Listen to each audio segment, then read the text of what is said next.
Jean-Charles is out there with Payne.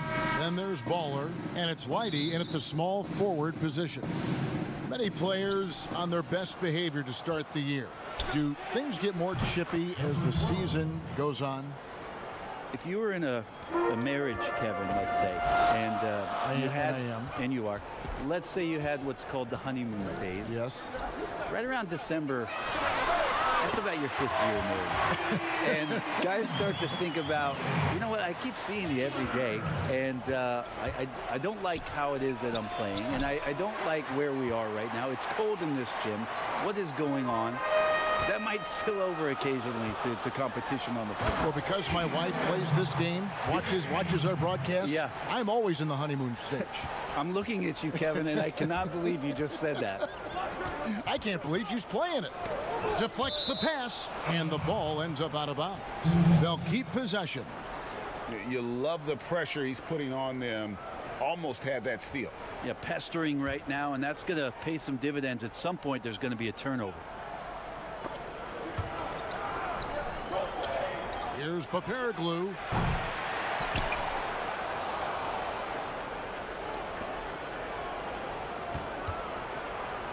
They get a hand on it. And here we go. Here's Payne. Got a piece of it. From deep three-point range, Jean-Charles pulls it in. Gone 2 of 3 here to start out the game. And that'll be 2 free throws coming up. Officials on the call with the foul. This is his first free throw of the game. No good on that one. He hits the second from the line. Gone just 1 of 4 to get this game started. Paparaglu, the pass to Brown.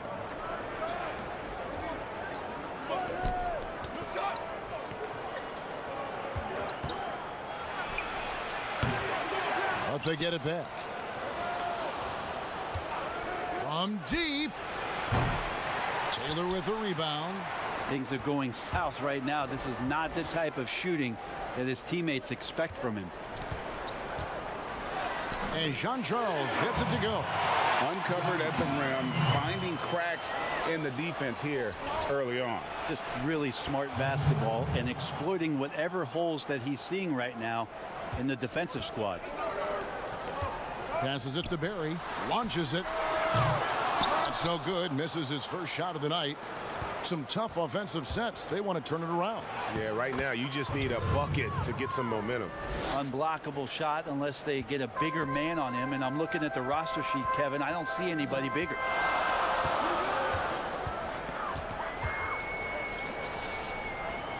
Whitey the pass to Payne. And here in the first, approaching 3 minutes played. Can't hit from in close. Inside leaner. Good. He has 5. And look at how quick he was to bite on the pump fake. Left his feet way too soon. Here's Taylor. His 3-pointers off the mark. Gone 4 for 9 from the field to start this game off. To the middle. Stolen. And here's the break. Finished off the break. Jean-Charles has got 5 now. And the defense to start that play was terrific. I love the fact that they attacked early in the shot clock.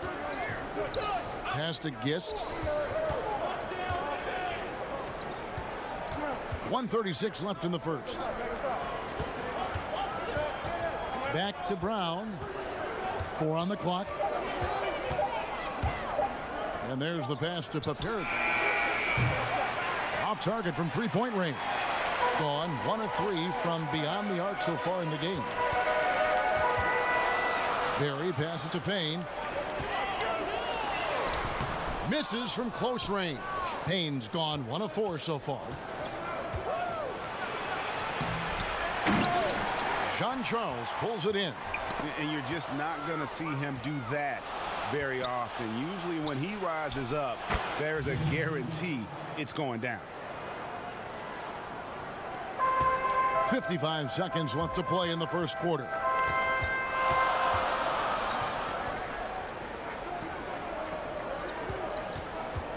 Lets it go with a three. Doesn't go for him. 2 for 1 opportunity here if they want it. And no doubt, Kevin, if I'm them, I go for it. Right wing. Brown outside. The tray connects from three-point range. Pretty much not a player in the league is going to pass up a shot like that so much for the defense. Taylor passes to Barry.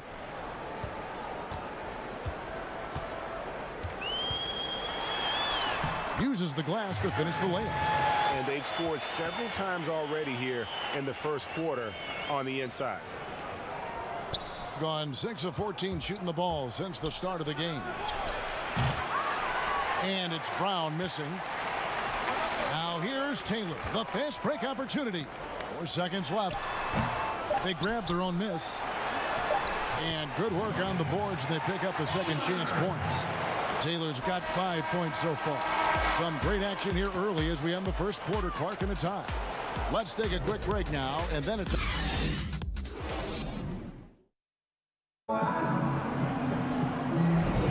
And some good action in the books as we get back to the game that's been pretty close here so far. Guys, what's your take on the home team so far? Hey, why take jump shots when you can get your points at the rim? Yeah, that worked wonders for them in the quarter. We'll see what kind of adjustments get made.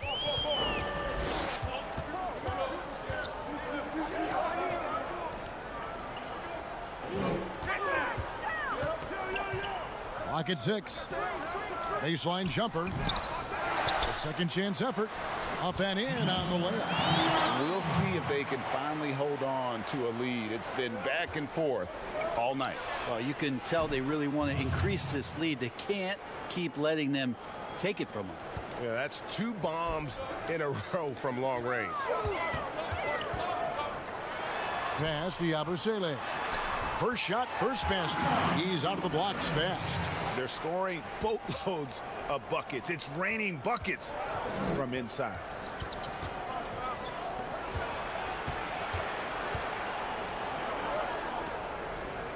Lucas looking for an opening. Tries it from the top of the key. The shot missing. And if that's the best look you can get on a possession, what a waste of a trip down the floor. Yeah, see the coach? He's got that frown on his face. I think we know why. Not a high percentage look. They are just killing them on the interior. Out to the right wing. And here in the second with about a minute and a half gone by. Pass to Jenkins. Trying his luck from deep. Out to the right wing. He kicks it to Lucas. Pass to Jenkins. Back to Lucas. And there's the shot clock violation. Couldn't get the shot off in time. Brent, if you were building an offensive system from scratch, what would be your favorite style of play? I would really tend to lean on 3 guards that could handle the basketball, Kevin. Guys who can initiate plays from all over the floor and really look to find players that are smart about playing off the ball. You combine 3 of those guys with the skill set, so one has it, and the other 2 are maneuvering around. They're going to cause so much commotion. They're going to cause so many breakdowns defensively within a possession that a multitude of playmaking players, that would be tremendous. And Tough all of to those defend, guys, right? I mean, yeah, but all those guys too, Kevin, on top of that, we talked about their physical nature and stature. I would want guys that are 6'6", 6'7", and long, because when you get back to the other end, you want them to be able to coordinate and take up enough room defensively to cause some problems. But man, 3 guards, 3 long guards, and this is something that Phil Jackson relied on during the years when they won championships in Chicago. He always looked for long guards. Aside from Jordan and Pippen, there was the Ron Harpers of the world that helped accentuate what they could do on the perimeter.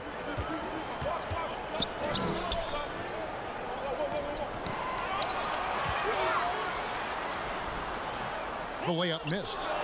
Gone 2 of 3 when they've stepped beyond the arc in the second quarter. To the wing right side. Knocked loose.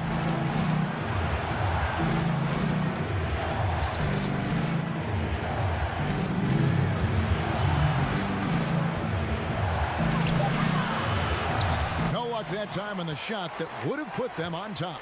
And that goes out of bounds. And they retain possession.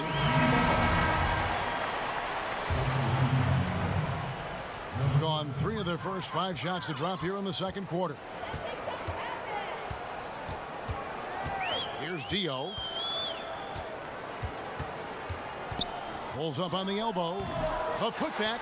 He hangs in there and cashes in on the second chance points. You know, we talk about it all the time, guys. Those second chance buckets, always the result of that extra effort. 1:25 left to play in the first half. Over to the wing.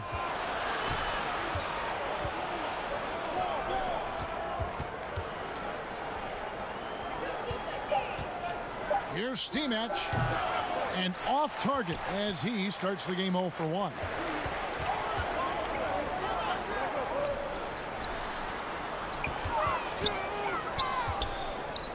Jacks up a 3. That one's off. He's now 1 for 2.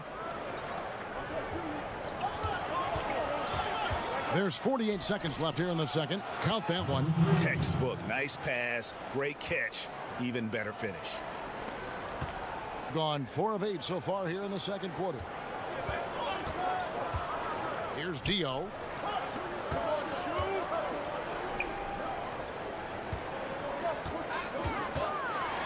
Poked away. 6 on the shot clock. Lets the 3 fly. No good. That's miss number 2. He's 1 for 3. And he floats in for the easy 2. Credit the assist on that one. Changing ends quickly. He's rewarded with a high percentage look. Yeah, the defense trying to do their best to slow him down, but when he gets room like that, you got to look out. Basket good. 2 teammates connecting right there. Slick feed.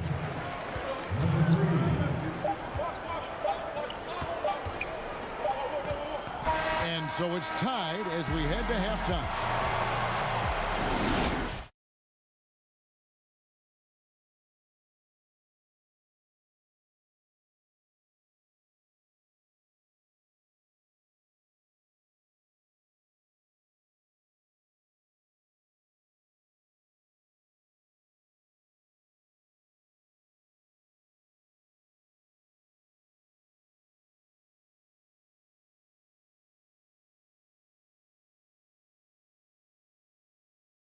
Even so far.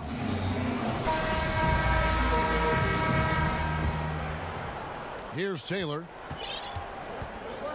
Taylor is out there with Baller. Then it's Payne. And it's Jean Charles in at the 4-man position. From deep. Second shot opportunity. Payne kicks to Taylor. Goes up from the top of the key. Payne can't hit. Doing pretty well at 46% from the floor.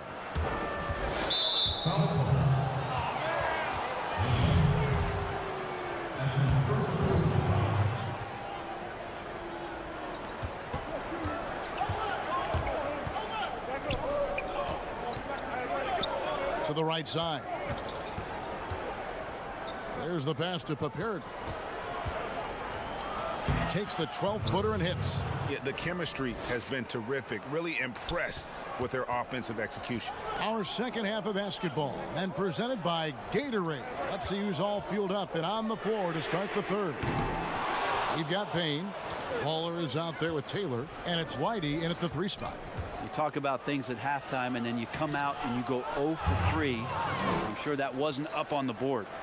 They didn't have much of a problem getting the ball into the post that time.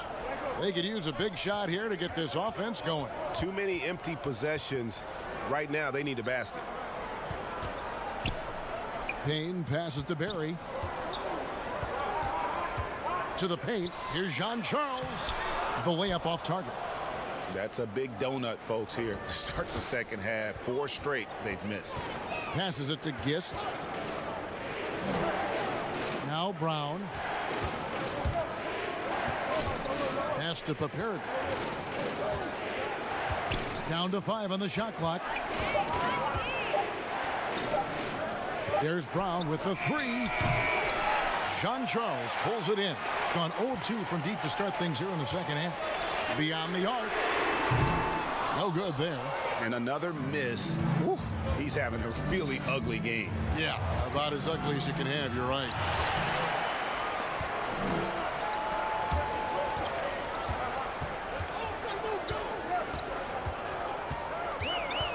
Over to the wing from outside the arc. Here's Taylor, and that one clearly a foul. Gets the whistle, and 2 shots coming up. First trip to the line for him here. Taylor. First one falls for him. Especially in the playoffs, Brent, so much can change when a player gets in a foul trouble. You see the league ever modifying that foul out rule? I know that they do that in the summer league where you can stay on the court for 10 fouls as elimination, but it's a technical every time. I don't see the league doing that. I think it's good for the game so that star players or meaningful players, ones that play specifically on defense, they have to have responsibility for what it is that they're doing on the floor. And if they're overly aggressive, you should be penalized for playing that way.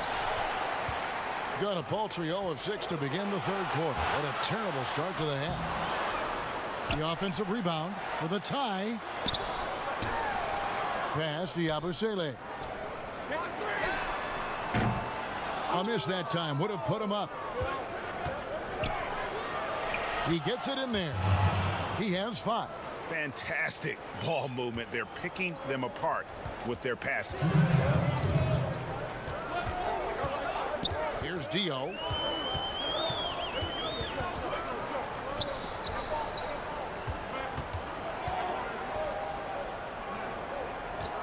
Shot clock at 6. And he converts the layup.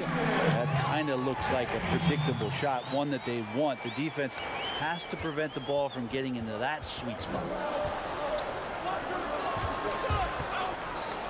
Just over 3.5 minutes through the third quarter of play now. A strong finish under heavy pressure all over.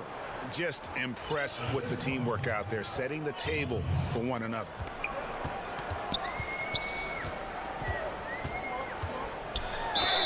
And 2 free throws coming up, unable to get that one to go with all the contact. These are his 3rd and 4th free throw attempts of the game. At the line. And that one misses. Both teams changing it up here. And he's good on the second. 1:11 left in the third quarter.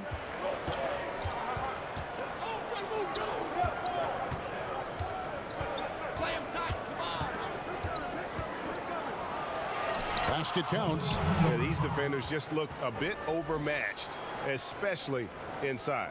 38% from the field, a pretty weak showing for them. Right wing.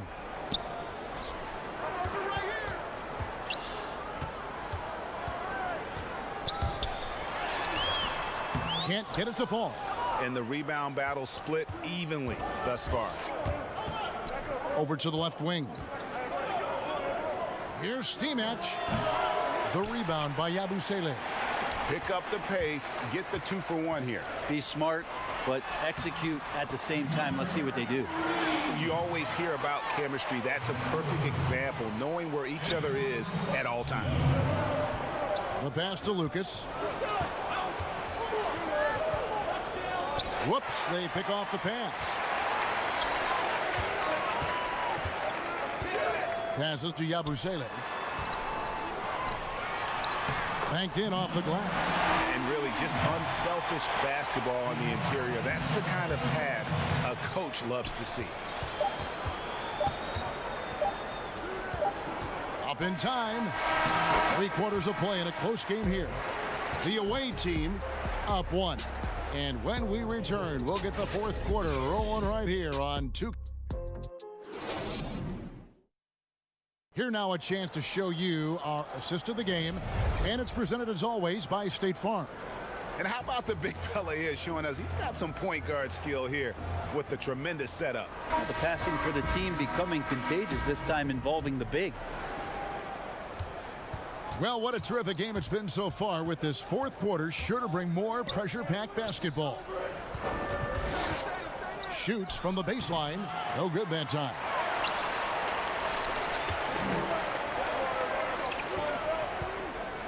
And he goes in for the dunk.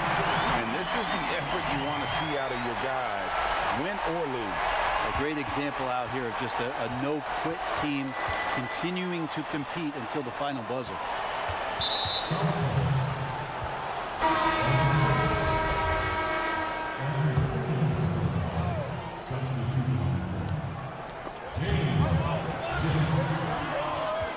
And it's going to be out of bounds. And they'll keep possession. Jean Charles is checked in for Yabusele. 47% from the floor, getting it done. 5 on the clock. Here's Brown. And it's off the back rim, no good. Well, he finds some space in that in-between gap there, Kevin. Too bad he can't release that one on target. A well-timed shot fake got the defender off the ground right there. And boy, did he ever sell the pump fake. Worked to absolute perfection. Lays it up off the glass. And how about the grit and determination in the post? I mean, essential qualities to have late in a close game. Being 43% from the field. Taylor with the ball. Battles through traffic and lays it in. Moving it around, 8 of their last 10 coming off assists. Gone 1 of 3 from the field to start the fourth quarter. Brown outside. And that one, good. How about these big shots for him in the fourth? He has been locked and loaded offensively. Pass to Taylor. Second minute off the clock now in the fourth. Jean Charles' shot is off. Gone 2 of 4 from the field since we started the final quarter of play.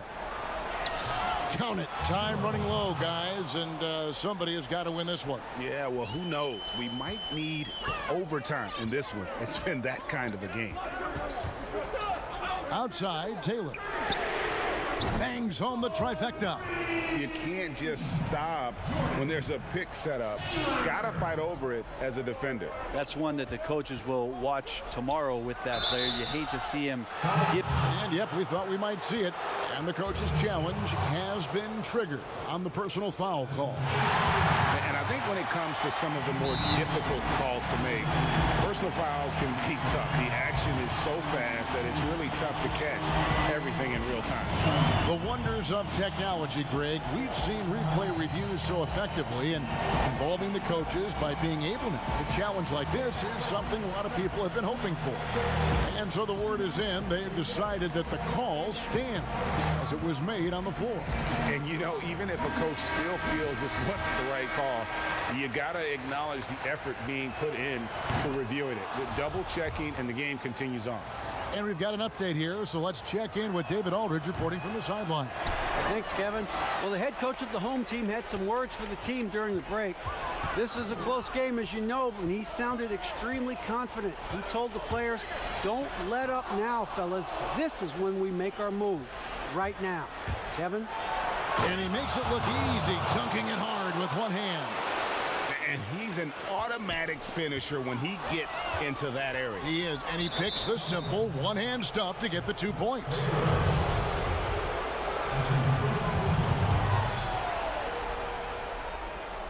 And we're about 3 minutes into the fourth quarter. And the pass to Gist. Brown outside. Passes it to Gist. Back to Brown. That's good. Basket number 5 on a 5-for-8 night shooting. That's the kind of passing you want there. Work the ball around, keep it moving, try to get an assist on every bucket. Here's Lighty. Barry, the tip in on the offensive rebound. Oh, and a nice job of turning that miss into 2 points on the tip in. Hustle points, I believe they call them. Hustle points right there. Brown, the pass to Gist. Shot, high post, and it's Brown missing. Probably not the shot that was drawn up for that possession, but you can't pass it up, and you can't knock it down. And that one ends up out of bounds. And they'll keep possession. We've played just over 3.5 minutes now in the fourth quarter. Taylor attacking. And foul on the shot, so he'll get a chance at the line. Nice work to get it inside and draw the contact. He hits the first one, and that ties the game up. And so both free throws good that time, and that puts him ahead. And how about the composure there at the line? A ton of pressure on those free throws, and he knocks them both down. Here's Brown. That one falls through. It's his 6th make from the floor this game, now 6 for 10. It's a tight one. Neither team really able to create any separation. Here's Jean Charles. A shape. Count it! Oh, the nerves on this guy. Not backing down from this moment here. When the game is close, he kicks it up a notch. Here's Brown. Good! And his stroke has been dead on from the outside. I mean, inside, outside, it just doesn't matter. Barry passes to Payne. Left side, Taylor. Pass to Barry. Yes! Big time bucket there. And guys, you don't have to tell these fans how important that shot was. Brown against Taylor. Misses from short range. 19 seconds left in the 4th quarter of this one. I think we'll see them burn the clock a bit here. Yeah, smart move. And so they choose to intentionally foul. Yeah, no way that should have taken so long. They don't have that much time to waste. They need to foul immediately. So the first one drops, and that will put them up by 2. And so both free throws are good, and it's a 3-point game. That last one was a difference maker. It pushed it from a 2-point lead to 3. And John Beilein wants a timeout. What's your take, guys? And if you can get a 3, shoot it. Otherwise, get the quick 2 and a foul. Yeah, I think that's a great point, GA. Don't force something up. You got to be smart here.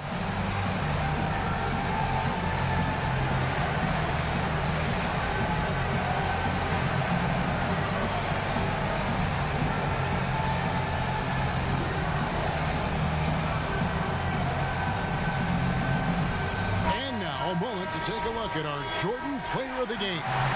And I love that it's been a hard-charging performance. Jump shots have been kind of an afterthought. His main goal has been to attack the rim and put the D in some tough spots and also finishing strong. And guys, you've heard of overpassing. Well, that shot was an example of underpassing. Maybe they can find a way to establish some rhythm in the next few possessions with the extra pass. And so the home crowd treated to a win. That was a fun night of basketball and fabulous fitness.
unprecedented improvements, shooting, puck pickups, upper and lower body fluidity, and goaltending.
Unprecedented improvements, shooting, puck pickups, upper and lower body fluidity, and goaltending.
John Charles. Taylor is out there with Baller. Then it's Payne. And it's Lighty. And at the 3, the small forward. Morris teams sometimes struggle right out of the blocks. When do they generally hit, in your opinion, the panic button? Well, let's hope the panic button doesn't get hit for anybody, Kevin. But the one thing that would concern any team, obviously, is injury to a star, either an established star or a rookie they're trying to get good minutes for. But, boy, if you're hitting the panic button this early, look out. But the one thing is, Doris, you can really kind of rectify the situation because of the length of the regular season. No doubt, Kevin. An NBA year affords plenty of opportunities to find your footing. And foul on the shot. He'll shoot 2 at the free throw line.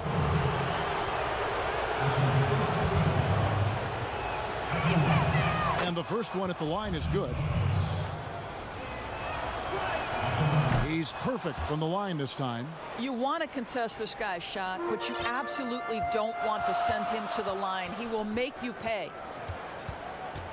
Here's Siva, and he's good on the 3-ball.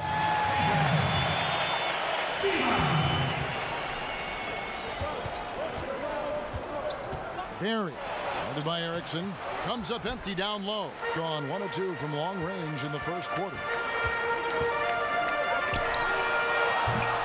Off target from outside. And now just over a minute played here in the first. Stolen away. To the left wing. The 3. Offensive rebound.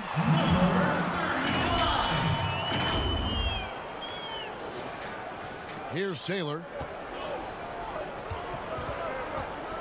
Barry, guarded by Erickson. One-on-one here.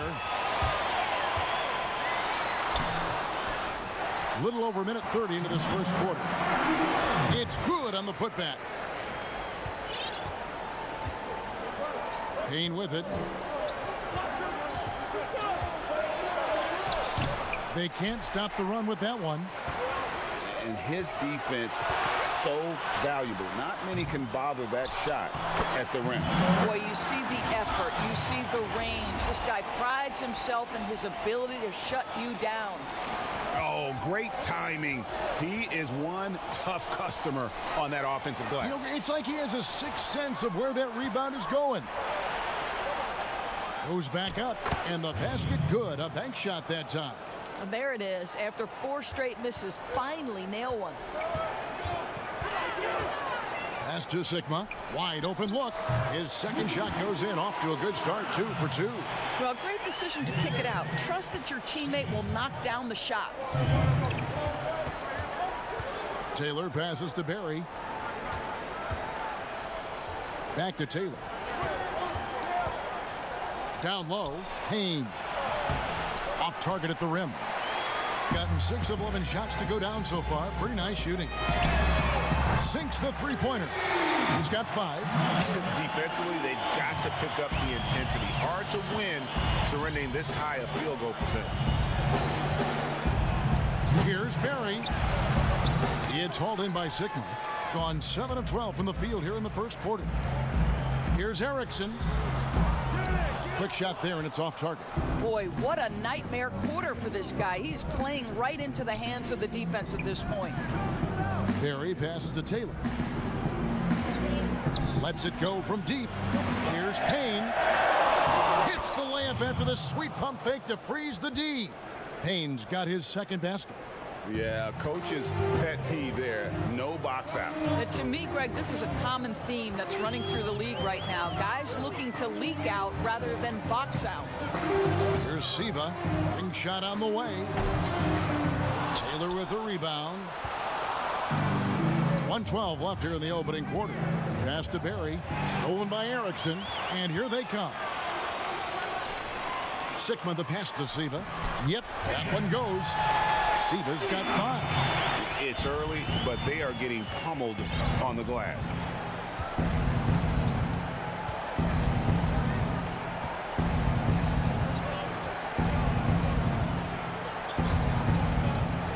Barry, guarded by Erickson. 5 to shoot. Here's Lighty. Doesn't go that time. I'll tell you, everything went right in terms of execution. He just can't get it to go. Pass to Sigma. Plenty of space. And the jumper is on the mark.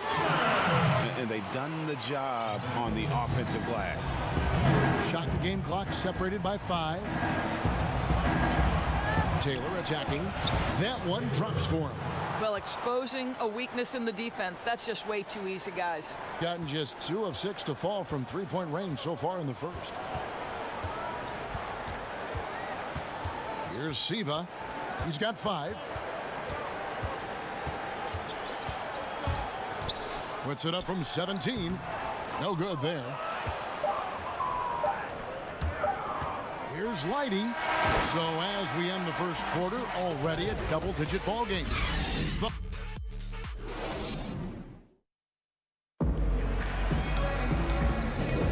And glad to have you with us, folks. Second quarter of basketball.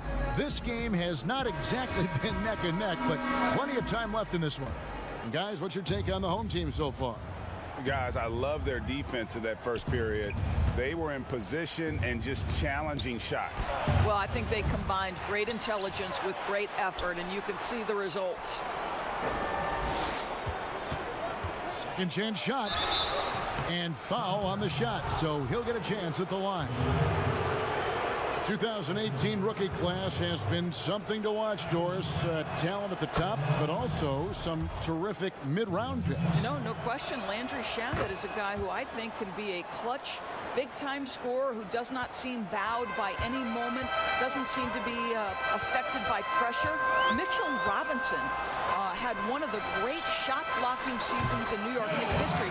I know the team didn't have success, but as a second-round guy, Mitchell Robinson could have an awfully long career. And a missed layup. You know what? His finishing ability, not really at the level that you would expect from a pro, but he's going to have to start playing with more force. Really surprised a little bit to see him drift out to the three-point line, but I guess I shouldn't be if he can stroke it like that.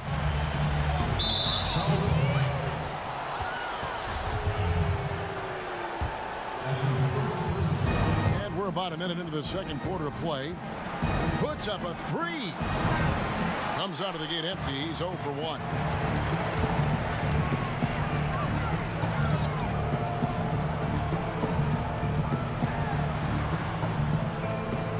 Now the pass to Kavanaugh. It's good. He makes his first shot of the game. How many times have we seen a possession take that from them today? Ending with a basket, coming off a pretty pass. Wasted no time on that shot, but it's off the mark.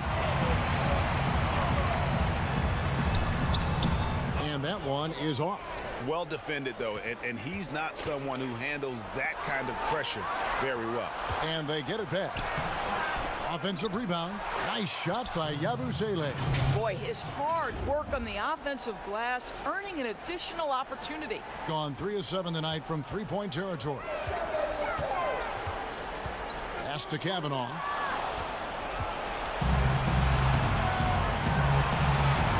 And he's fouled pretty hard on that shot, but he's got the chance to pick up the points at the line.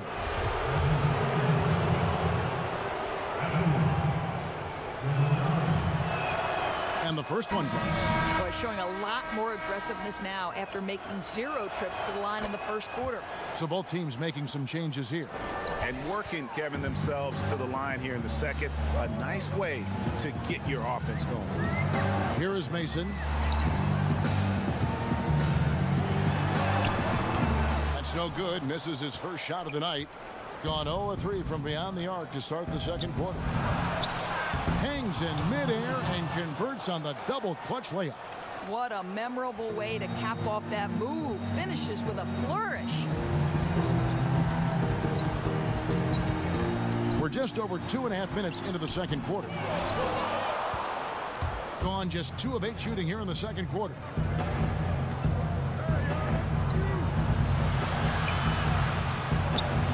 Good on the shot, and that shaves the lead to single digits. And that's what the pump fake's there for. Get your man off his feet and drive right around him.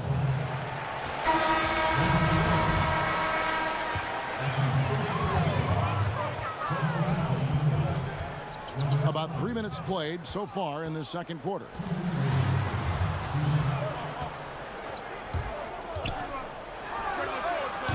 Up again, controls the rebound and puts it back up and in. Oh, smooth. Guys, very good job getting himself in close enough that he could just tip it back in. Well said. Those kind of plays in the offensive glass can tell the story sometimes, can't they? Here's Dio. There's a minute 34 left now here in the second. 6 to shoot. That misses, and he's 0 for 4. Boy, at some point you've got to realize there might be a better option standing next to you. This guy has not made one basket in this period. When you allow good scorers to get uncontested shots at the rim, no wonder you're losing. Greg, to me, this has simply stated been a complete lack of defensive attention and focus all night long.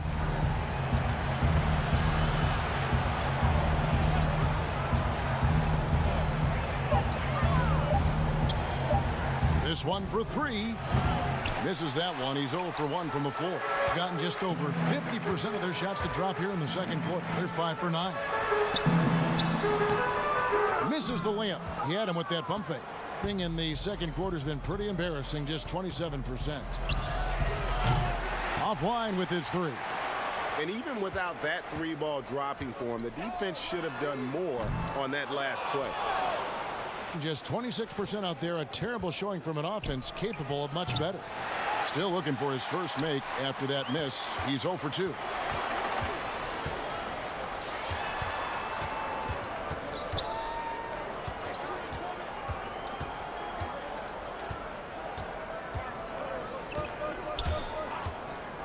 For the 3. The shot that time, not on target. And so it's the home team. 13th. The 2K Sports.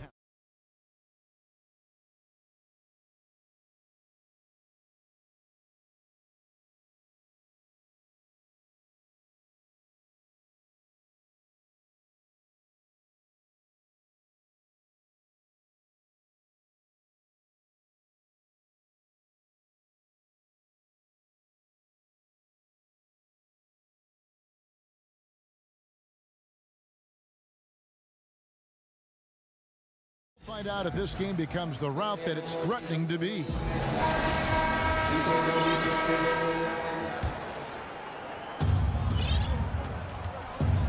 Third quarter action getting rolling right now. Brought to you by Gatorade. All fueled up and ready to go. Here's who's on the floor. Count the basket. Terrific play call to give him a clean look at the rim. That's how you want to start the second half. Well, there is nothing better than catching a rhythm as early as possible. And boy, that's a terrific start right there. He gets it to fall. That makes it just a single-digit lead. Well, deliver the pass where your teammate can do something with it. Nice. Erickson outside. Knocked away. One-on-one here.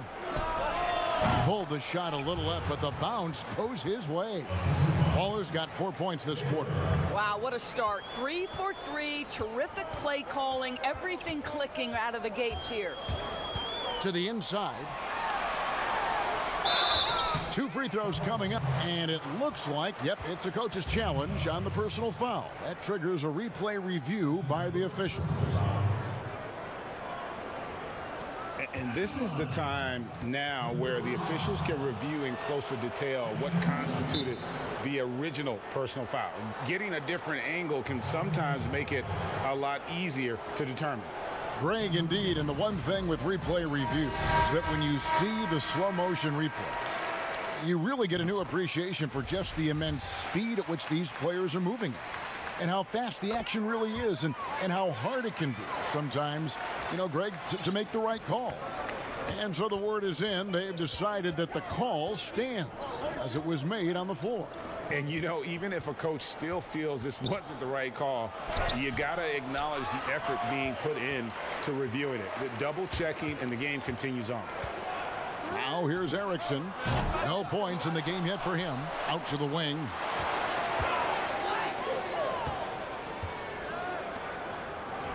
Six on the shot clock. Out to the right wing. Here's Sigma. Payne grabs the board. Gone 3 of 4 so far in the third quarter from the field. Pretty good start to the half. Kicks it to Taylor. And we're just about 2 minutes into the second half now. This is his first chance at the line tonight. The first free throw is good. That's also good, so he hits both free throws. Doing reasonably well, 45%. Passes it to Sigma. Wide open. And it's good. 2 points. Sigma's got 8. Yeah, he's shown terrific control of the pace and the rhythm of this offense. And I think they count on him for that, Greg. He is a tone setter, extremely unselfish. Pass to Erickson. He hits the back iron and sinks the shot. Just 31% in the game. Outside, Taylor. Whitey the pass to Taylor.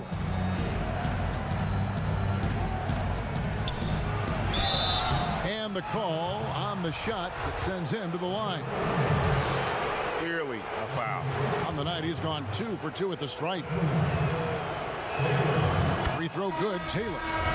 Here's something kind of interesting. There's been a lot of talk about moving the draft to after free agency. What would that look like? Well, I think talent is always going to be at a premium. So I would think if there's a guy that's the absolute definitive #1 pick, he's going #1 regardless of roster construction. But the reality is it might help those teams who maybe if they know who's on the roster, it might change the kind of draft selection they would make. So it's an interesting supposition. We'll see if the NBA moves in that direction. Inside. No good that time. Gone 2 of 5 shooting here in the third quarter.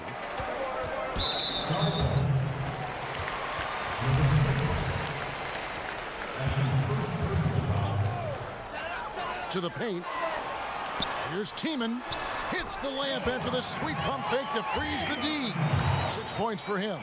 And that tells the tale here today, guys. Throughout this game, they've been able to get the ball in tight and finish.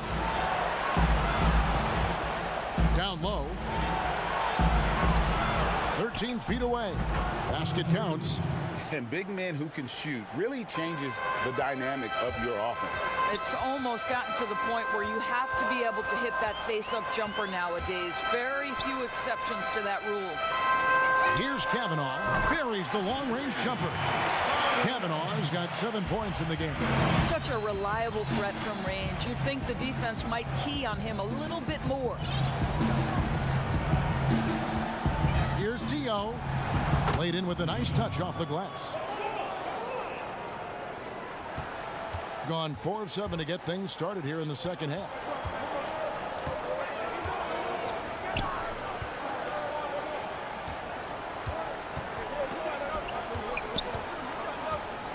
Puts it up from 7 to the middle, and the officials call a traveling violation.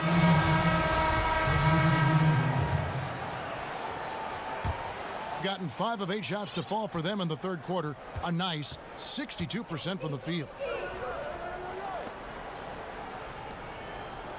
35 seconds left to play in the third. There's the 3. The putback. Can't hit the putback. Solid rebound there, and with the score like it is, that's an area where they can't afford to get lazy. And yes, it's good. Unselfishness can be infectious. Terrific teamwork.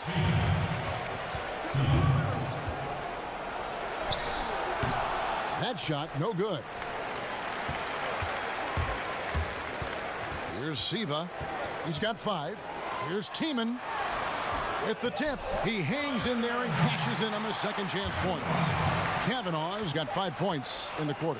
Well, not sure who was responsible for the block out, but this guy got in there and dug out his points. And so it's the home team. And there may not be a lot of drama down the stretch as we head into the fourth quarter, but stranger things have happened.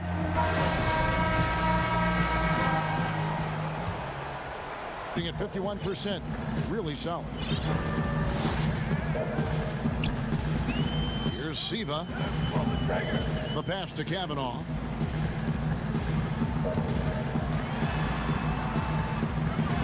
Buries it down low. So it's the visitors now. It's a 16-point game. Out to the right wing. Pass to Yabusele.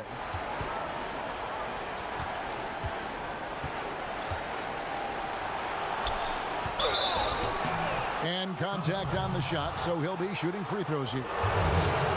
This is as good as it gets from the charity strike here in the second. And he knocks down the first one. That one falls, so he hits both of them. Well, they're really making a point of keeping the ball moving around. That's the key. The D can't focus on one player, and no matter what anybody tells you, that ball will always move quicker than the defender. And the basket by Erickson. Yeah, they're rolling right now. That lead continues to grow. And one of the things that's helped that is they're getting it done on both ends. Terrific focus on offense, and they're locked in defensively. Here's Barry. That shot is off. And with the success they've had rebounding the basketball, they're right where you'd expect them to be, firmly in the driver's seat. Pretty much all of their buckets coming from inside the paint now. That's tipped. And here comes the break. Well, they've won the battle of transition buckets, and those easy points have helped them build this lead. Well, this is their pace. This is exactly how they want to play. A little fast, a little loose.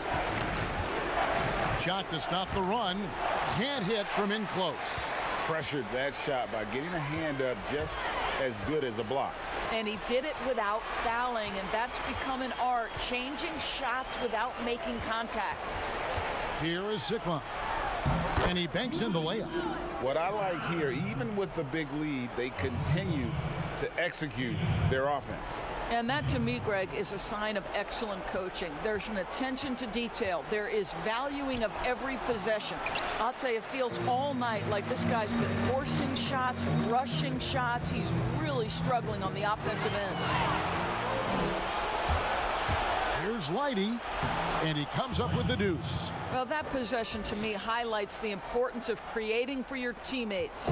Gotten every shot they've taken so far in the fourth quarter to go in. That's 5 in a row to start the quarter. And the officials signal the backcourt violation. Not very careful there. For those just joining us, fourth quarter here. We're just over 2.5 minutes into it. Here's Taylor, and he could not get that one to go. Out of contact, and he'll go to the line for 2. Doris, you've accomplished so much in your award-winning career. What was your first experience in broadcasting? Kevin, my first experience was I left coaching, and they put Providence College women's basketball on radio. That was the first ever game I got to call. It was so cool.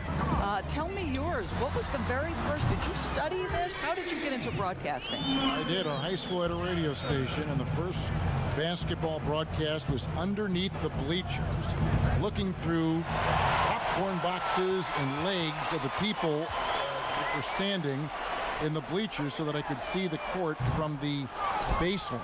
Amazing. Because that's where the telephone cables were to plug in our equipment. And wow. I was 16 years old. Incredible. Remember it very well. Incredible. Very well.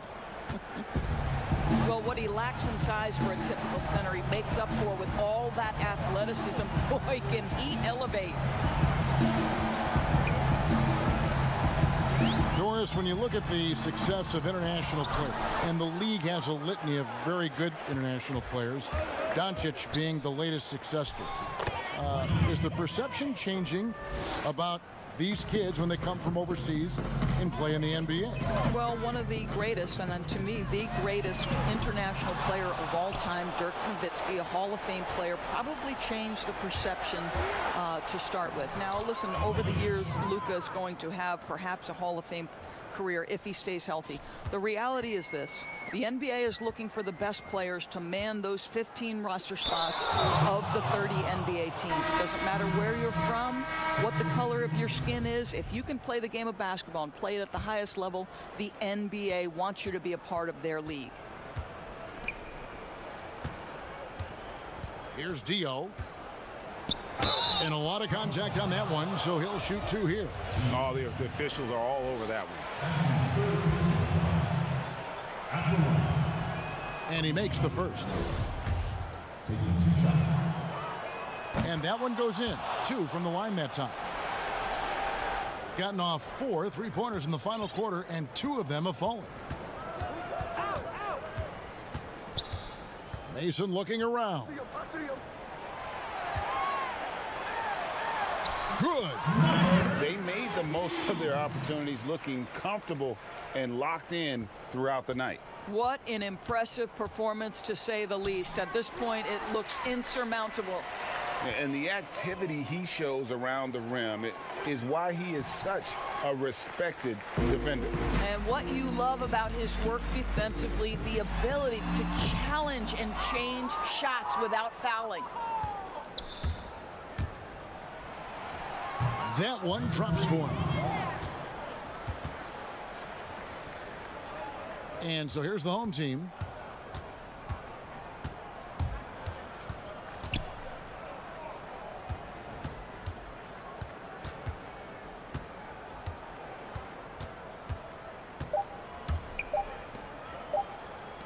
From deep 3-point range, no good. And so the home crowd treated to a win. A confident win, and one where they clearly...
unprecedented improvements to shooting, puck pickups, upper and lower body fluid, and goaltending.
Unprecedented improvements to shooting, puck pickups, upper and lower body fluidity, and goaltending.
opening day.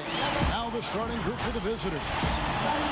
Well, Clark, no doubt you've been through this many times. The regular season is a grind. I think you said that before. Do the veteran players need to teach the young guys how to handle that schedule?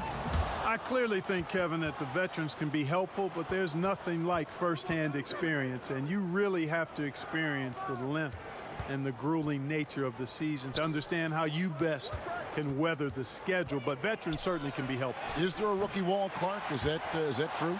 Yeah, I think there is one. Clearly, I hit it, and most rookies that I've talked to during my time and beyond find a period in that season when they bump into that wall.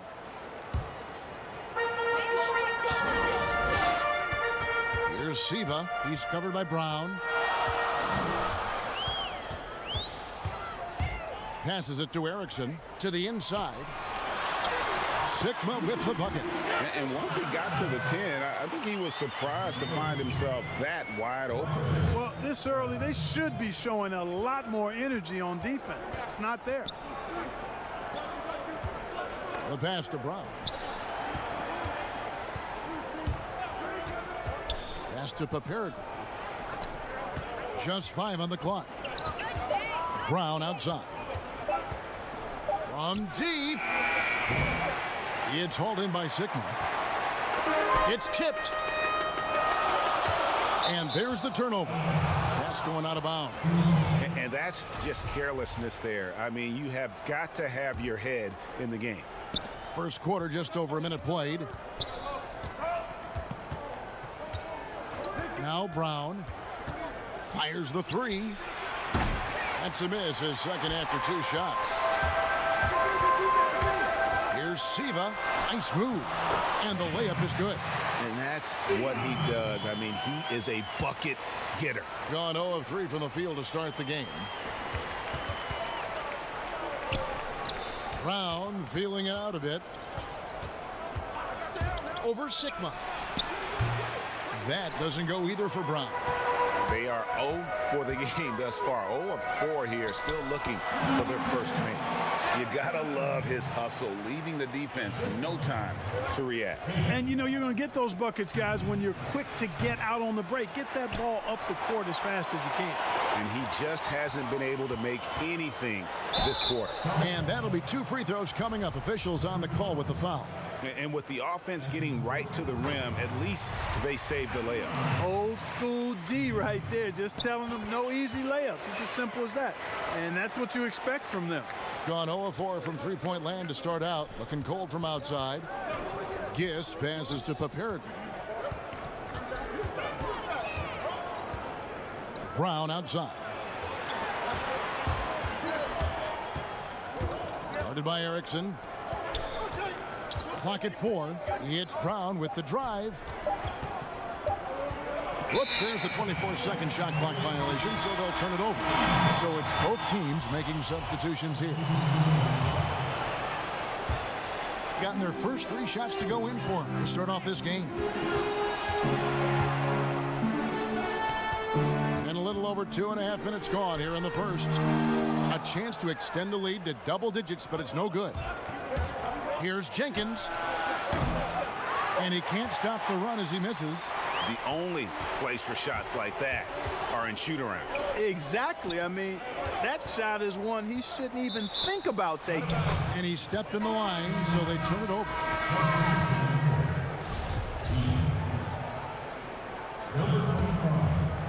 It's an 8-point differential. Lucas kicks to Jenkins. Back to Lucas. Down low, Stimac, and he drops in the layup off the glass. Finally, after all those clanks, someone comes through for him.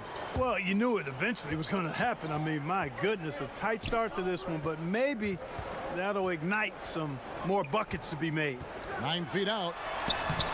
1 up, 1 down. 2 points with his first shot this game.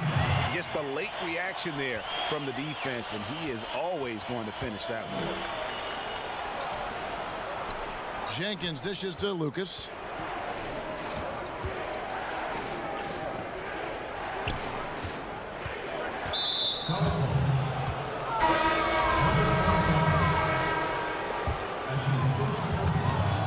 Inside. 0. And Kavanaugh pulls it down. Gone 4 of 5 from the field so far. And the layup's good off the glass. And not hard to see why they are giving up points on this run. Just too many good looks from in close. He tries for 3. Jenkins can't get it to go. Gone 5 of 6 so far from the field to start out the game. Off with the layup. There's 42 seconds left here in the first quarter. To the paint, and too much time in the lane. They get called for the 3-second violation.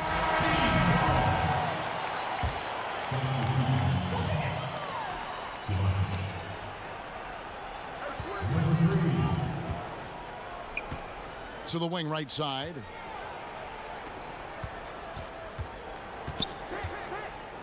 Pass to Kavanaugh. Down to 5 on the shot clock. Unloads from 13. A shot missing. Lazic. That shot misses. It's deflected. From deep three-point range, the long distance 3 is barreled. Their play on both ends has been superb. We'll see if they can maintain. And as the first quarter wraps up, already a double-digit lead. The home team, they lead by 13. And the second quarter will get underway just after this short break. And if you're just tuning in, we've got a wide margin on the scoreboard, but plenty of time left for a comeback. Guys, what's your take on the home team so far? Yeah, in that first period, they look to push in transition at every opportunity. Yeah, I like the way they play. They're looking to get up and down the court every time. Racehorse basketball here tonight. Strap it up. Don't look down. You'll miss something. And here is Mason. Basket is good. He'll get a chance for one more at the line. And they're forcing the ball inside, and it's working like a charm. Clark, if you were a coach on a team, what would you want to see from a guy by the end of his rookie season in the NBA? You know, Kevin, I won't be specific because I think it's more general in my estimation. Owning his development, whatever that means, embracing how he's going to get better. If it's a particular area of the game, yes. But understanding the professionalism of work ethic and developing good habits. And really owning that. That's what I would want to see. Great positioning on the putback. And defensively, they are on their heels every time the ball comes inside. Yeah, I think they've got to ramp up the aggressiveness, Greg. I mean, if they don't, things are just going to get worse from here. A three-pointer off the mark. Gone 3 of 4 from the floor here in the second quarter. And the basket is good. Mason's got his first basket of the night.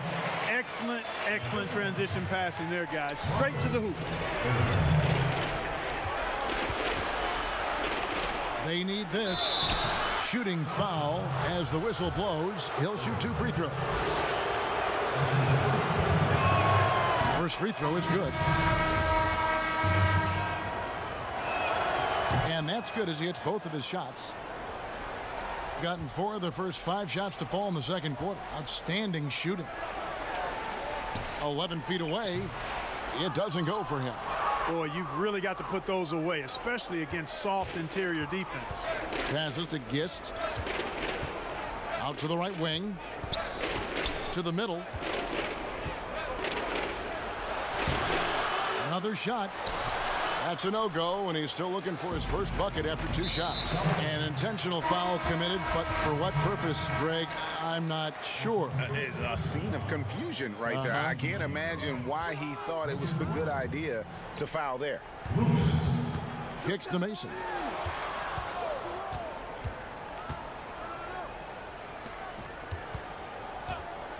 Erickson outside. Stolen. They're running. And that one goes long. And if you ask me what percentage of the time he's making that shot, my answer would be in the single digits. Well, you can't be forcing a shot like that. You got to keep the ball moving. Get something better. Pass to Siva. And a little under 2.5 minutes gone by here in the second quarter. They should continue to get the ball inside. The defense struggling to contain them.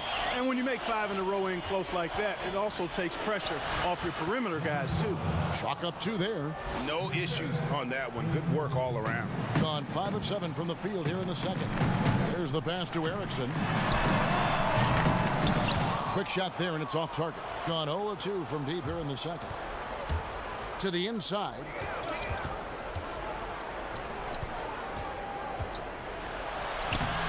Misses the finger roll.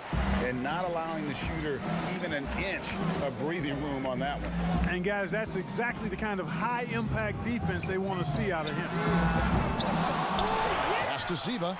Launches a 3. His second shot goes in. Off to a good start. 2 for 2. And without looking at the scoreboard, you think they were the team trailing and trying to fight their way back. Yeah, love the energy they're playing with. I say it this way. Good teams, championship teams, play against the game as much as they play against the opponent. Nice uptick here in their second chance points in this quarter. And that one drops for him. You've got to have a good basketball IQ to be effective. I love the decision to kick it out. Giffey. Seaman tips it back in. They're scoring boatloads of buckets. It's raining buckets from inside. Well, the defensive rotations, Greg, have been a step slow, and it's really helped them get that ball inside time after time. And it's blocked. They have been board dominant in this game. That's definitely been a factor in crafting this huge lead. And it's been a well-rounded performance. I mean, strong rebounding has certainly been at the center of it, but it's been good on a number of levels. On deep. No good. Shot missing. And maybe he thinks he has that type of range, but I'm not sure who'd agree with him. Yeah, you know what? Sometimes guys have the green light to take that shot, but I don't think he's one of them. Uncovered.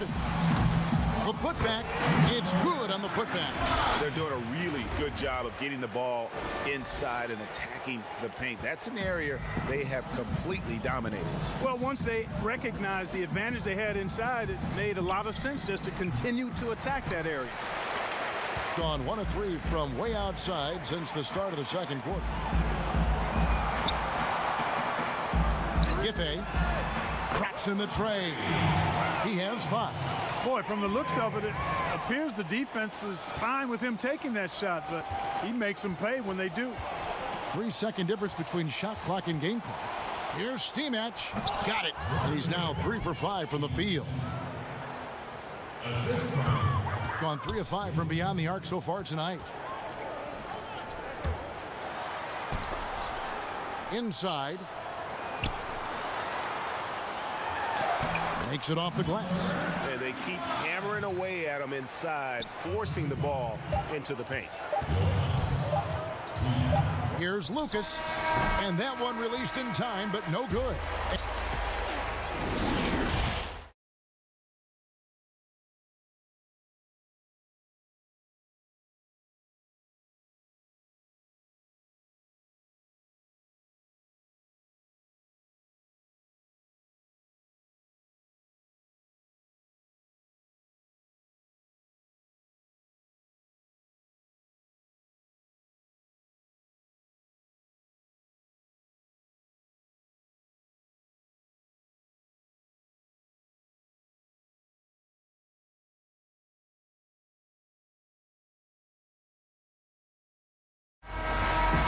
It seems the guards are rebounding now more than ever. What do you make of that trend? You know what, Kevin? I think it's a function of how the game is played. More and more teams play small ball, where they really don't have a big guy out there or a traditional center out there. You may have guards and wings, and oftentimes your tallest guy might be 6'8".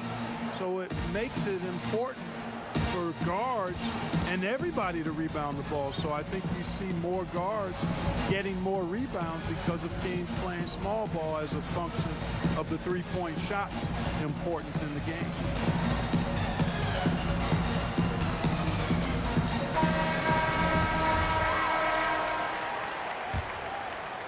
Wonderfully up to this point, 67%. Here's Siva. Passes it to Sigma. It's stolen by Brown.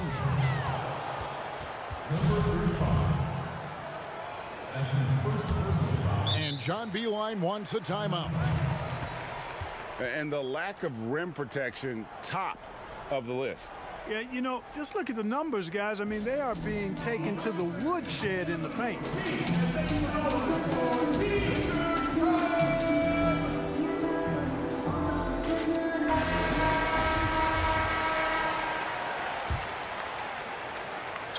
The visitors with the ball. Tipping off the second half. Here's John Beilein's foul. They've shown some strength in the paint today. Their work on the boards has been impressive. Guys, that's putting it mildly. I mean, they've been absolutely dominant. And they're able to recover. Shot clock at 5. They shoot again. Siva passes to Sigma. Shot on the wing. The shot, no good. That's a big donut, folks, here. Start the second half. 4 straight they've missed. 2 points. That one goes. And now that's how you start a fast break and how you finish. And with a little over a minute gone, the second half is underway.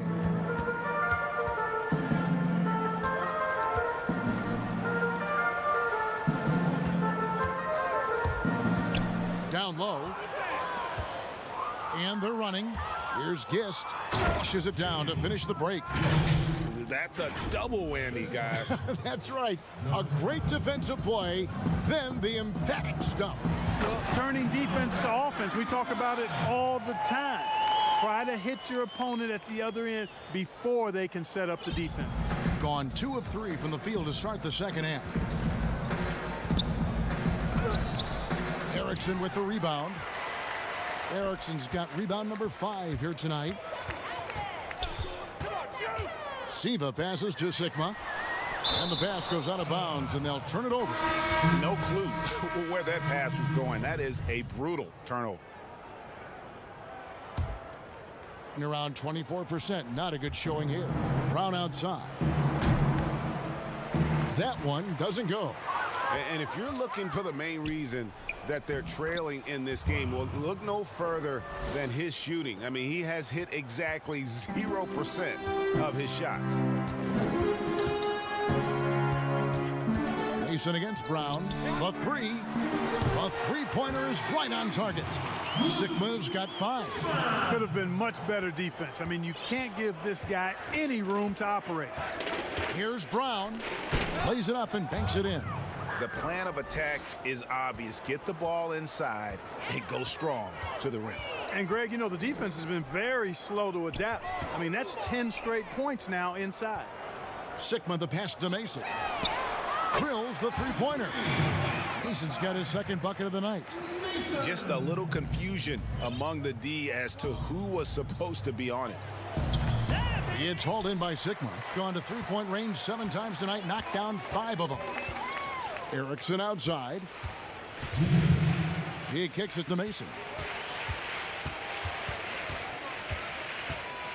There's 1:54 left in the third quarter of the game. Sigma, no good. You can't look at the result of that shot. They'll take that whenever they get it. Well, you know, I hear you. That's a good look, but when you're that wide open, I think you got to knock it down. It's Brown with the drive, and the bucket is good. Three-point play chance here for him. I don't know what's happening defensively, but they're not putting up any resistance. I tell you what, it reminds me of one of my college coaches who used to say, that ain't going to get it done. That's 5 straight baskets in the paint now.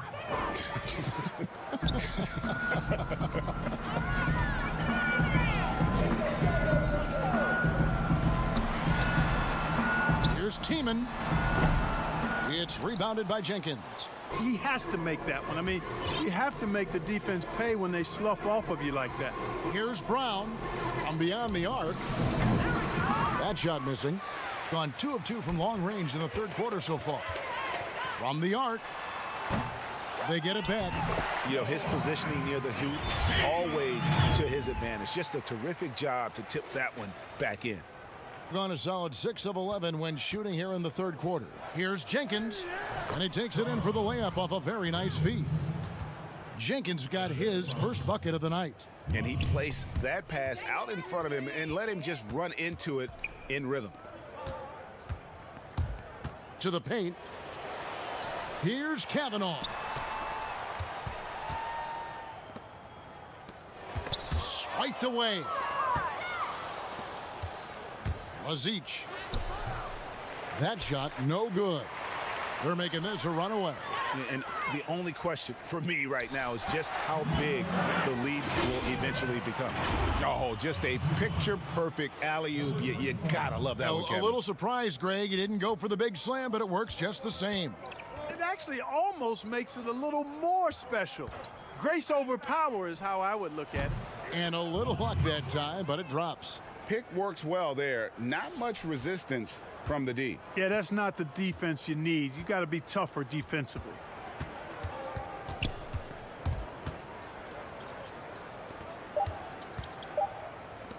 One second left, and some nice defense there to end the quarter. And so it's the home team holding a very comfortable 20. And a worthy candidate tonight as we take a look at our State Farm assist of the game. And he sliced the D wide open with this feed. They had no chance to prevent that basket. Yeah, that's just a brilliant read of the defense. I mean, it was also excellent anticipation of the movement of his teammates before the pass. Just great harmony on all sides. And we reach the fourth quarter in a game that may be already out of hand. All right, now a chance to set the floor courtesy of Gatorade. Fourth quarter action, all fueled up and ready to go. Off the mark there with the three-point shot. You know, even though they're on top in this one, you'd like him to be better out there because he's capable of being better. It sure would make things a lot easier, too. You have to love the unselfishness on display there. Excellent passing. You were so good at such an early age in your basketball career. What point did you personally realize just how far the game could take you? You know, it really resonated with me, Kevin, I think at a summer basketball camp at Miami of Ohio when some of the better campers, high school campers, were asked to play with the college guys at night. And then during pickup games in my hometown of Cleveland with some of the Cleveland Cavaliers, Jim Jones and the late Terry Furlow and Mike Mitchell, and being able to compete somewhat with those guys at 15 and 16 years of age and having them encourage me to keep going and that I'd have a chance to do what they were doing at the time, which was play pro ball. Both teams deciding to change it up. Here's Siva. Mark, the max contract didn't exist when you were playing. Is it something that should be up for debate? Well, it's a function of the economics of the league now, and in theory, there's some reasons why you have max contracts because a guy has earned that opportunity, a way to keep a star player or max contract player with the same team, I think is part of the reasoning behind it. I mean, debating it and talking about it is probably something that makes some sense. And if you're thinking about getting rid of it, I'm not so sure. And we're about 2 minutes into the fourth quarter now.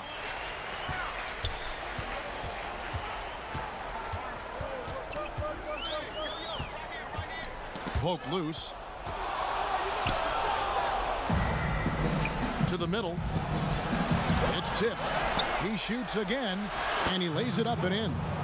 Boy, he's really been dominant in this one. Unfortunately, he hasn't had much help. We're in the fourth quarter here, just under 2.5 minutes gone.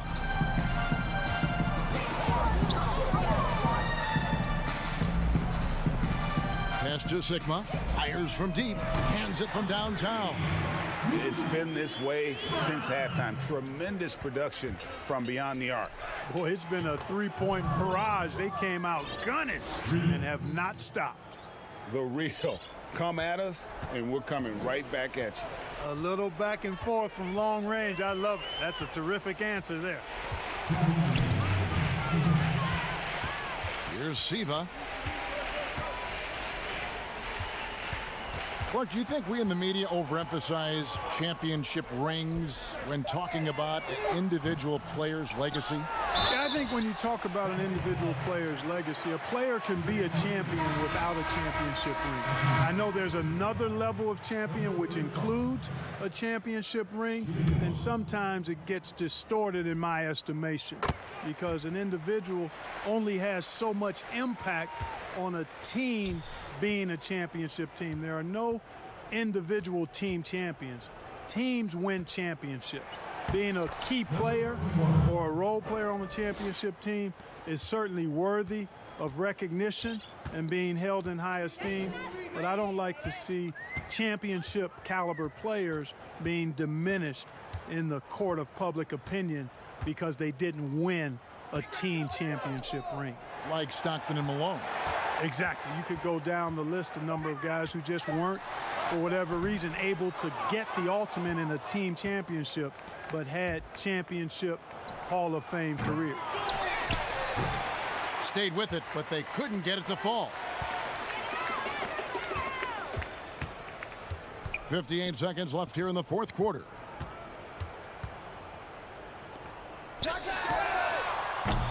Misses the three. He is single-handedly dropping the temperature in here with that cold streak. And he's got to find other ways to contribute then because his shot making is not happening right now. To the inside. Lazic. It's good. I love the ball movement there. He put that on a silver platter. Just served him up. Shot and game clock separated by 5. Mason with it. Down low. And he gets the whistle. 2 free throws coming up. The first one falls. And good on the second, so he makes them both. The visitors with the ball from deep three-point range. The shot misses. Whoops, anticipated the pass. Turnover. Doesn't get it to drop for him.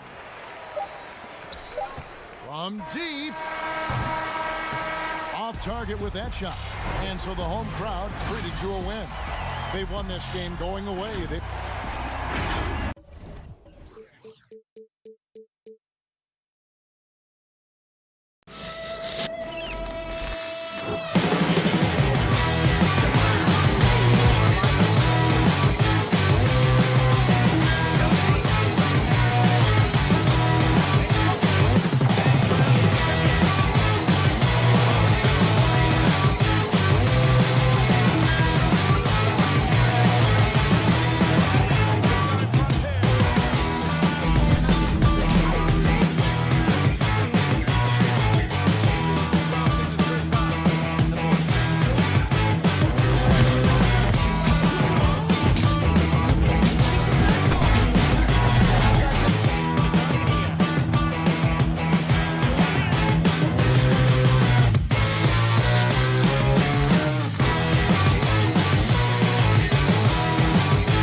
unprecedented improvements, shooting, puck pickups, upper and lower body fluidity, and goaltending.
Unprecedented improvements, shooting, puck pickups, upper and lower body fluidity, and goaltending.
Now the starting group for the visitors. Payne out there with Sean Charles. Then there's Baller, and it's Whitey in at the 3, the small forward. Plenty of games still ahead, Brent. Some discussion about shortening the regular season. Do you think that's going to happen? I don't think it's going to happen. Would you like to see it happen? I like there's some percolating ideas out there that it might, and the idea of a 70-game season to me, it sounds really healthy. It sounds healthy for the players. Healthy's a great word to use. It sounds healthy for the coaching staff. It sounds healthy for the league, and it sounds healthy for the competition that you're going to get. Those 70 games, that would be some elevated play throughout the course of the regular season. That's a great number. And I'm not sure that is a shot that he should be taking. No, he should know better. He knows that's not his game, which is why we don't see him take that shot often. That is really good work there on the offensive glass. Takes the 3. The putback. Controls the rebound and puts it back up and in. That is really good work there on the offensive glass.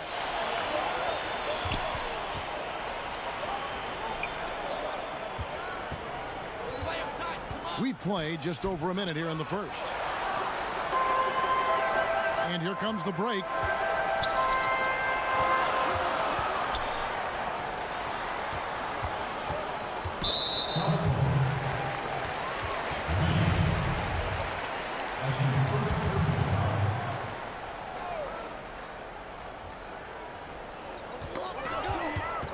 Stolen away.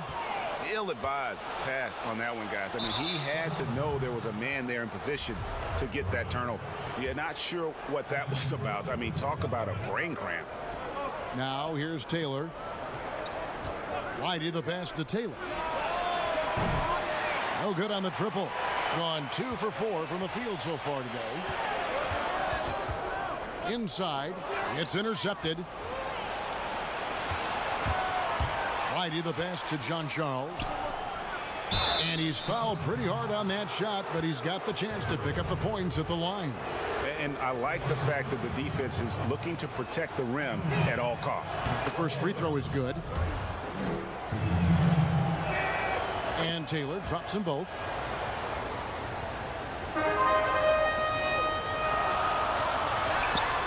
An absolute bomb from three-point range. We're just about 2 minutes into the first quarter.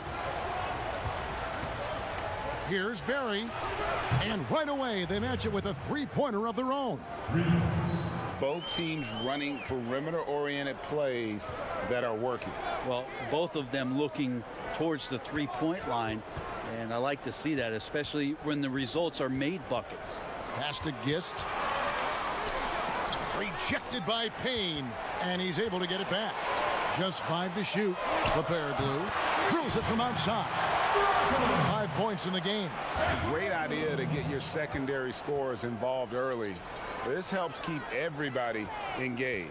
Yeah, and he's so-so from there, but when he's hitting from deep, it's a big confidence builder. Guys back and forth this first half. And this could continue to go back and forth the entire way. We're about 3 minutes into this first quarter. Tips it. He hangs in there and cashes in on the second chance points. And that's a pure hustle play, getting to the offensive glass for the tip in. And that's the kind of quality you see in any strong offensive rebounder, isn't it? Got a hand on it, and they'll keep possession. Tries again. Payne can't hit. Gone 5 of 9 from the field here in the first. Brown drives in. It's stolen. First quarter of action, just under 3.5 minutes played. And there's the pass to John Charles. And so out of bounds it goes. They'll keep possession. Great energy on the deflection and a good job disrupting their offense. Yeah, appreciate the work right now on the defensive end. Now here's Taylor. He has 6. They retain possession. Count that bucket. And here is Brown. From deep three-point range, Sean Charles pulls it in. Gone 1 of 2 from long range in the first quarter. Down low, Payne. And Payne slams it in. This can make it so much easier for your teammate when you throw that lead pass that gets to him right on the money, whether that's on the run or in the shooting pocket. Now here's Brown. He's been quiet so far. Still no points in the game.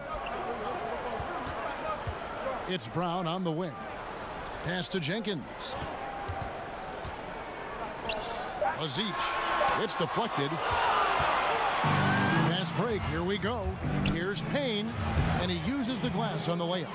Payne's got his third bucket of the night. Gone 2 of 5 from three-point land here in the first quarter.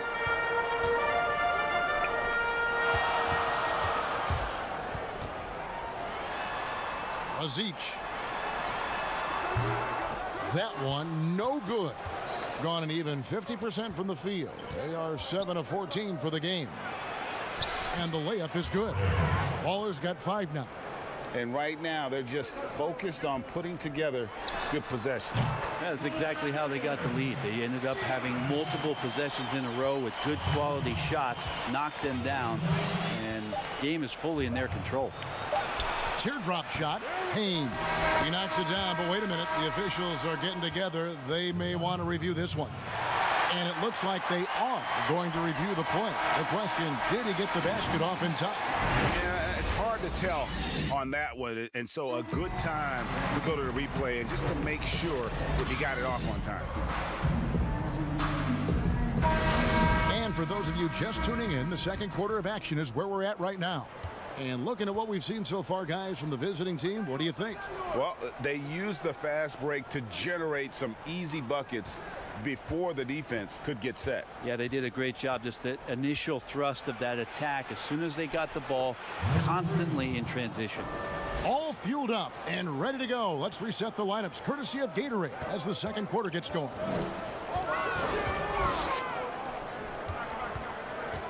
Now here's Lucas, guarded closer.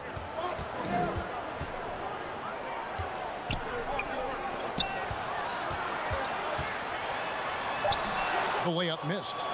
Being inefficient, 53% from the field. The three. Offensive rebound. Always better to be lucky than good when it comes to offensive rebound. And unless you're as good as he is, then those tip-ins are all about skill. And we've played through the first minute here in the second. The quick look, no good that time. Gone 2 of 3 from the field here to open the second quarter.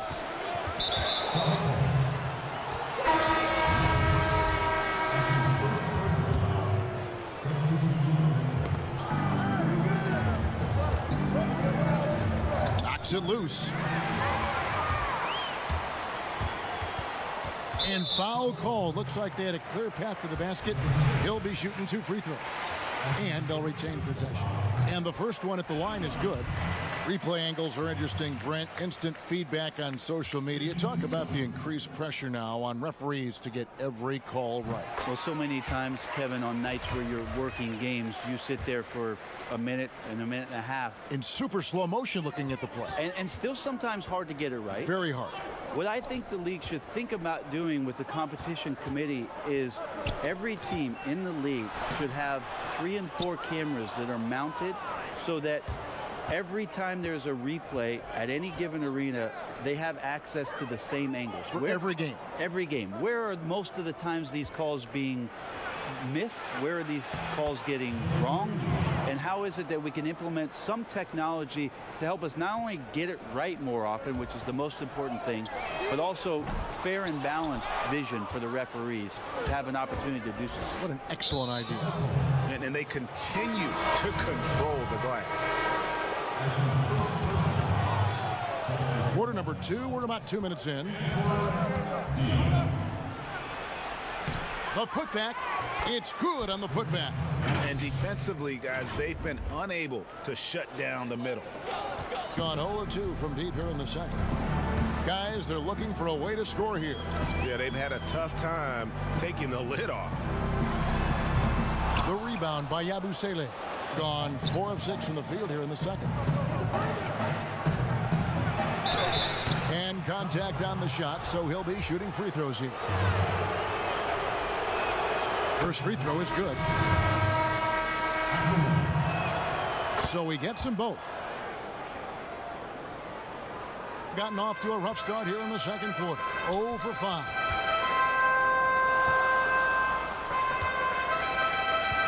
Pass to Papirt. From deep. It's up and it's off the mark. He's 0 for 1. Guys, they've really built a nice lead here. And doesn't show any sign of slowing down.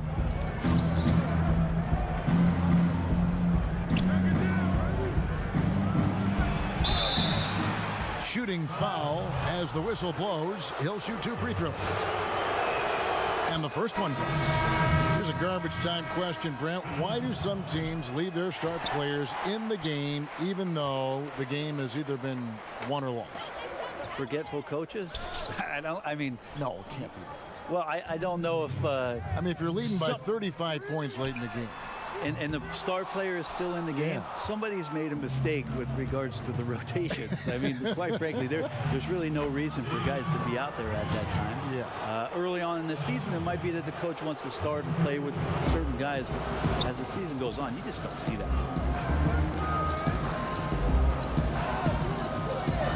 Just under 3.5 minutes played here in the second quarter. To halt the run.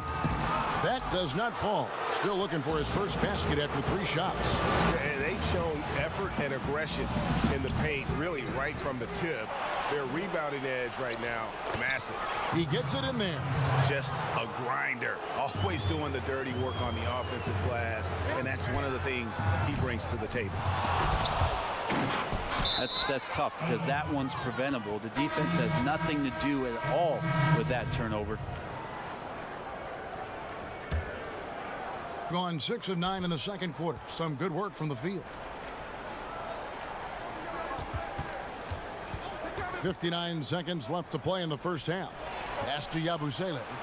Here's Lighty. No good with the triple. 27% the offense is just embarrassing themselves. Wasted no time on that one. 6 points for him. Pretty much not a player in the league is going to pass up a shot like that so much for the defense. Now the pass to Yabusele. And he banks in the layup. Every time they get scored on during this run, it's come from inside the paint.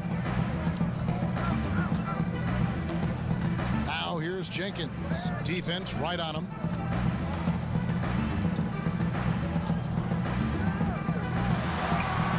Off on the layup. And all you got to do is look at the rebounding margin as to why they hold the lead. Well, every time the shot goes up, guys are doing a nice job of finding bodies and making sure there's room to collect the rebound. And it's in there. Jenkins got his first 2 points. And that's almost automatic anytime he can get the ball in that position. Here's Yabusele. And no good on the last second attempt this time. And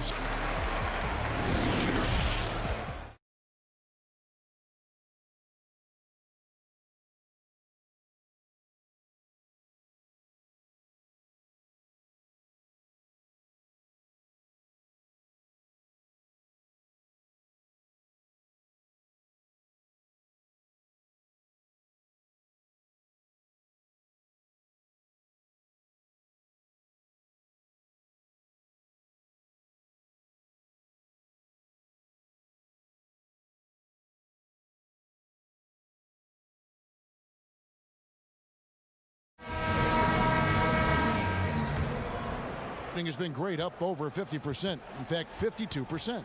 They've got Baller. Jean-Charles is out there with Payne, and it's Lighty in at the 3 spot. Here's Barry. Wide open, couldn't capitalize.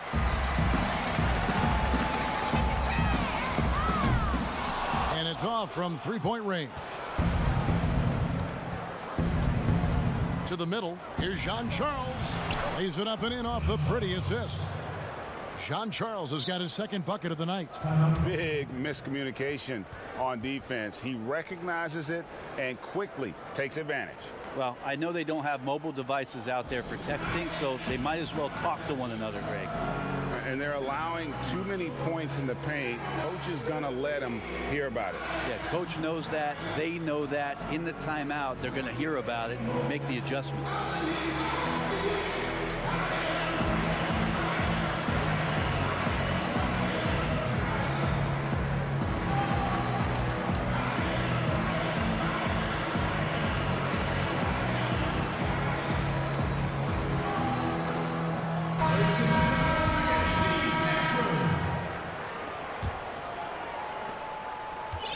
shooting 31%, not looking sharp offensively, to say the least. Here's Brown. Count the basket. Now Taylor. He's got 6. Passes it to Barry. Beyond the arc. Sinks the three-pointer. Waller's got his 3rd basket of the night. That's pretty much not how they want to defend the three-point line. Somebody's got to shadow him out there. Pass to Papier. Here in this 3rd quarter, just over a minute play. Shot clock at 6. Brown, good. Brown's got 4 points this quarter. Gone 2 of 3 from the field to start the second half. And the pass to Barry. Here's Taylor. Off target from the wing. And when you can't get anything to fall, it definitely gets in your head. Especially if you're a player that doesn't get a lot of shot attempts. But otherwise, the mindset is, I just got to get the next one to go. And you don't want to put that much pressure on yourself. Got a piece of it.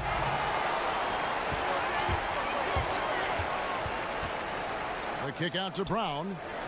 Here's Gist. The shot's good. Brown making the play. 5 points in the game. And we're just around 2 minutes into the final half of play now. Here's Taylor. And it's denied.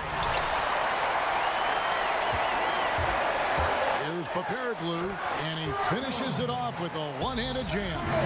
I'll tell you, they're right in this. We'll see if they can maintain momentum. Yeah, this is not the team that we saw in the first quarter right now. Way more confident out there, and the cohesion of the team is impressive.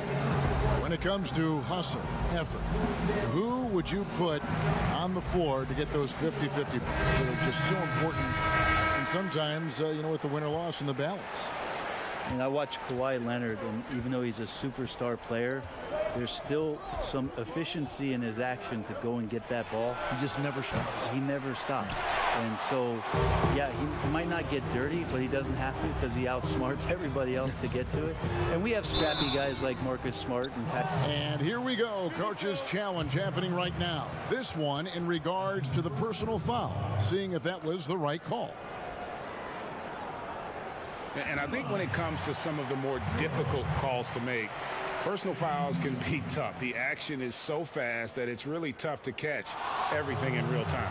The wonders of technology, Greg. We've seen replay reviews so effectively, and involving the coaches by being able now to challenge like this is something a lot of people have been hoping for. And the announcement on the review is that the foul was called in error. So they have determined, Greg, to overrule the original call. And guys, this is what it's all about, getting the call right. And I think in this case, the video review showed that while it was a tough call to make on the floor, they got it right with the review. Traditionally, that's how you want to finish the break, right at the rim. Yeah, anything other than a layup in that situation, probably disappointing. Had numbers, took advantage. And that one clearly a foul. Gets the whistle, and 2 shots coming up. First one falls for him.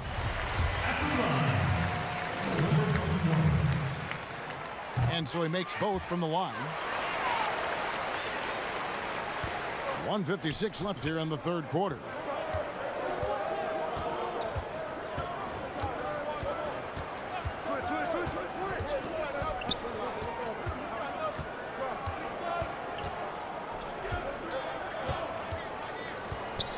On the clock.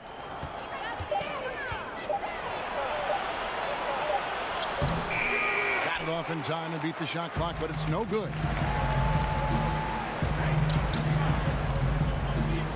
Here's Steamach. A three-pointer, no good. And on an open look like that, he's very gifted at making the weak coverage pay. Misses from close range. Gone 1 of 2 from beyond the arc since coming out of the break. Pull-up jumper. They grab their own miss. Great positioning on the putback. Oh, what terrific hustle. He's got a nose for the rebound. Greg, he's ferocious when the ball goes up.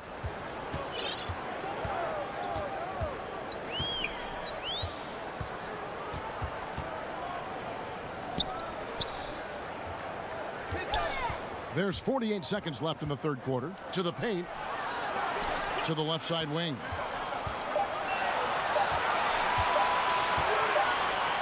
And they'll turn it over. Could not get off a shot before a second violation.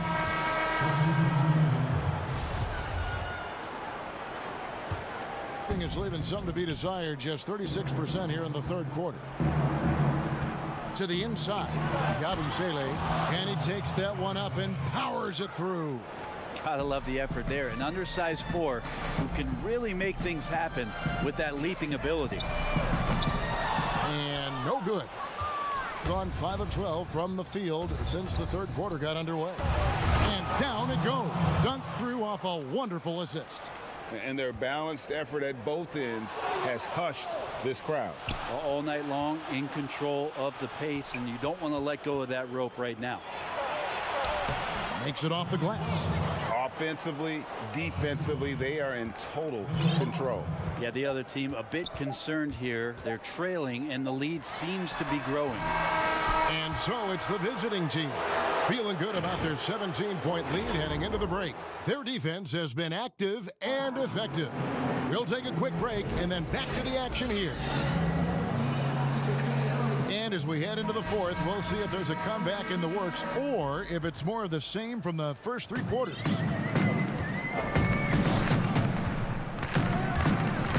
Now here's Lucas. Not a lot of room. And good. Got the friendly bounce off the right side of the rim. How about that shot? Not exactly something drawn up by the coaching staff. Here's Barry. Uses the glass to finish the layup. Again and again, they're dissecting the defense and creating those high percentage looks from inside. Here's Steamach. No good from outside. Hitting at 52% from the field. They're clicking. The putback controls the rebound and puts it back up and in. And look at it. A significant portion of their offense coming on those second chance opportunities. Now here's Jenkins. He's covered closely. Good on the bucket. And that solid play in the paint continues here, guys. A little over a minute of the fourth quarter gone right now. 2 free throws coming up, and they call the shooting foul. And he makes the first. He hits both from the stripe. Gone 2 of 3 from the field to get the fourth quarter started.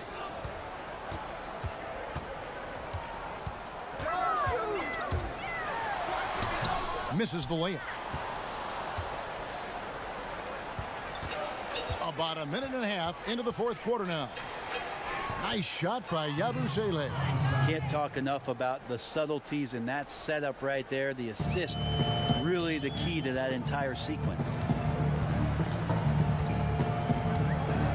Brown outside. It's good.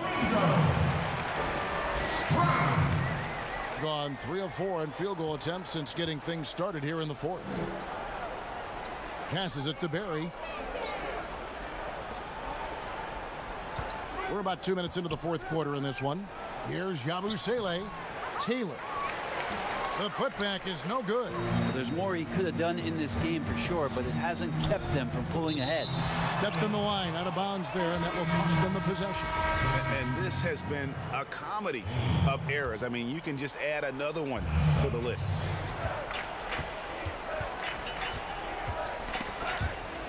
And it's out of bounds. They say it was last touched by Brown.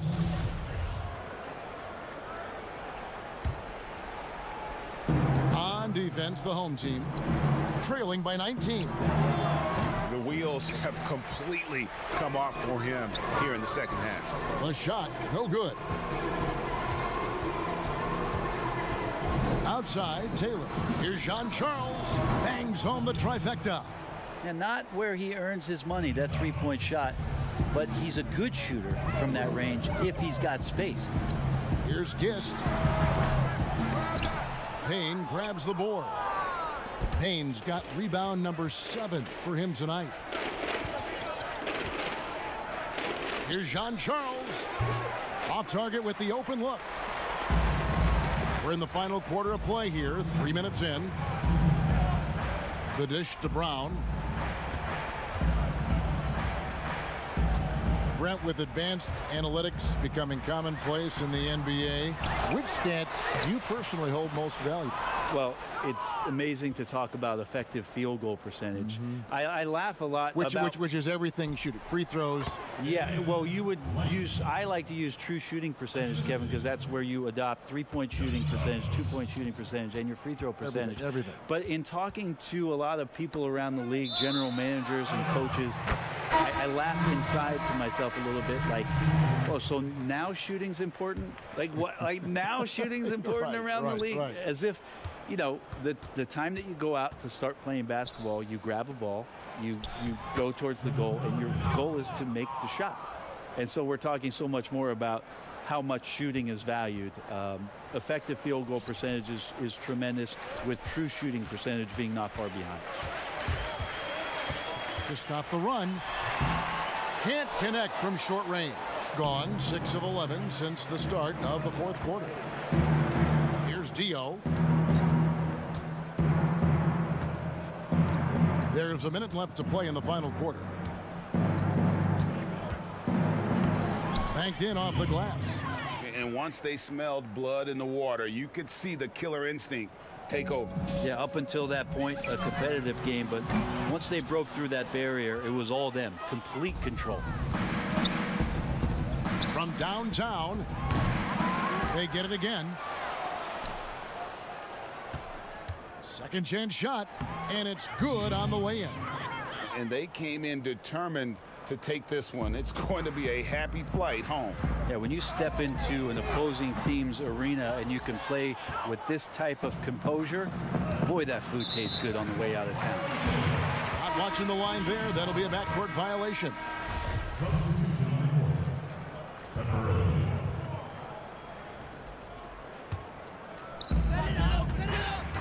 About 3 seconds between shot and game clock. Off the mark there with the three-point shot. From deep. The shot, no good. Here's Lucas. From outside, off the mark.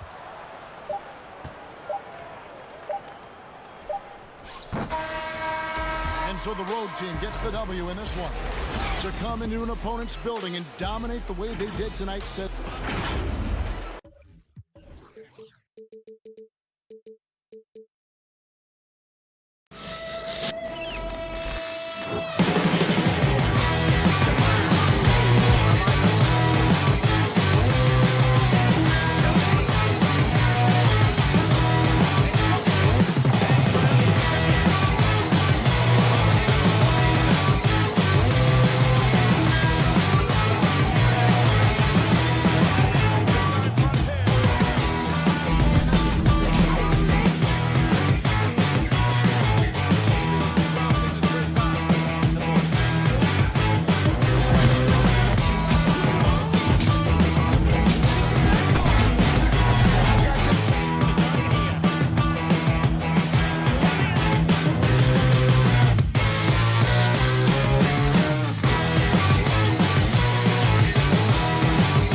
unprecedented improvements, shooting, puck pickups, upper and lower body fluidity, and goaltending.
Unprecedented improvements, shooting, puck pickups, upper and lower body fluidity, and goaltending.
Up next, it's the 2K Sports pregame show.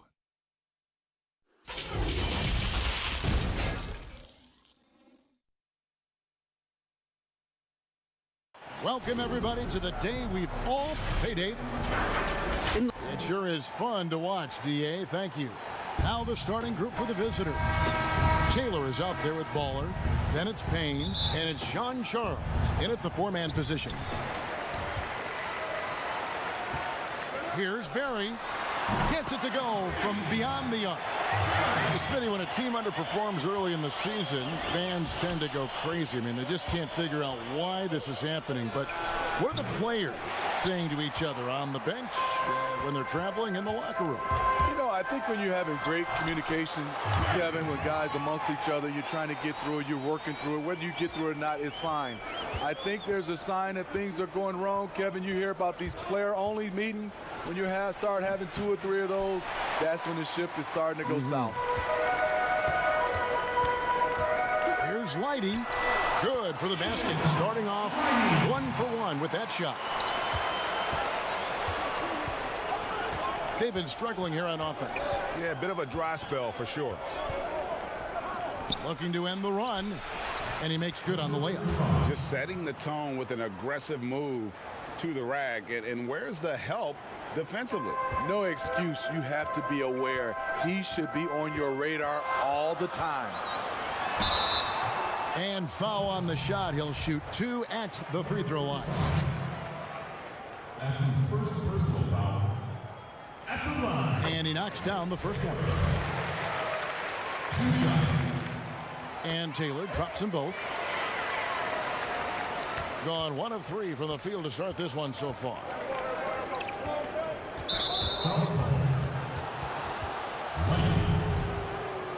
That's his first personal foul. Erickson outside.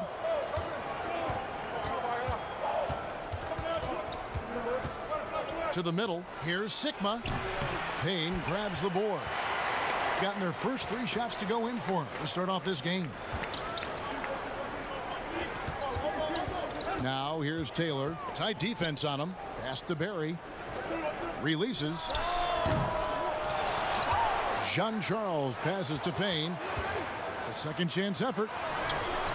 Nice fake, but the layup off the mark. And his pure defensive effort changed that shot from an easy one to a tough one. And you know, technically, it's a high percentage look, but this is why we play the game. The bucket is good. They've wasted no time settling into their offense. It's a 9-point spread.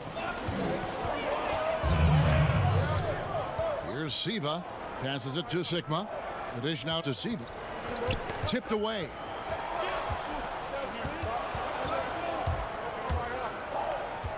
Lock at 6. And he drops it in from the low post. And that pick takes the D totally out of the equation. Hey, if you're not going to fight over, you're essentially giving the shooter the look he wants. Here's Barry. Up again. He hangs in there and cashes in on the second chance points. Oh, how about the finesse there? Nice little gentle touch on the board. And you know, when you have that gentle touch, those tip-ins are easy to come by. And the basket by Erickson. And he likes to get in a rhythm early. Nice triple. Gone 5 of 8 from the field, shooting over 62%. Right wing. From out on the wing, he knocks it down. 1:46 left to play in the first quarter. The pass to Barry, launches it. The shot is good, and so is his shooting tonight. 3 for 4. Woo! He got a clean look, and he makes the defense pay for disrespecting him. To the paint. Payne grabs the board. Gone 6 of 9, shooting it well. Pass to Jean-Charles.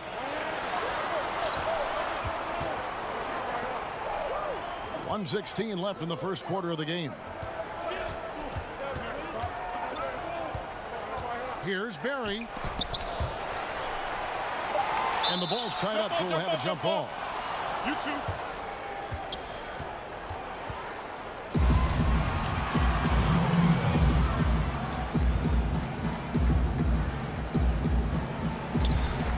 Gone 1 of 2 from long range in the first quarter.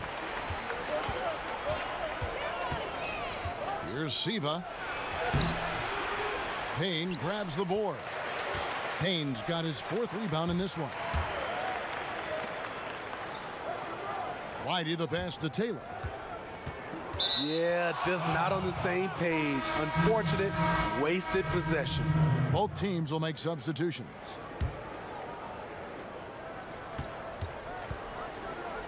Here's Kavanaugh.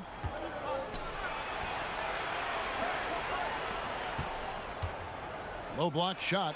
Giffey. First shot, first basket. He's out of the blocks fast.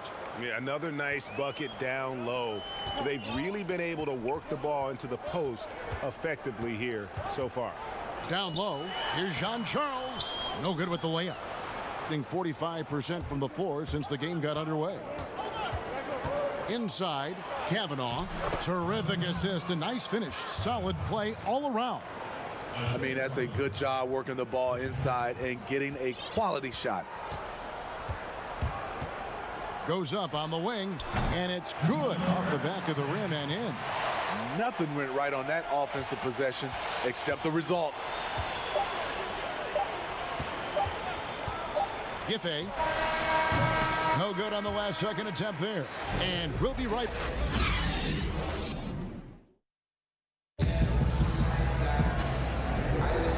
Thanks again for tuning in. If you're just joining us, we've played through one quarter of action so far. Guys, what's your take on the home team so far? Well, they've been aggressive from the beginning, particularly on the offensive end. And that has helped them build an advantage here, playing with good focus and good energy. And a chance here presented by Gatorade to see who's on the floor, all fueled up and ready to go for the start of the second quarter.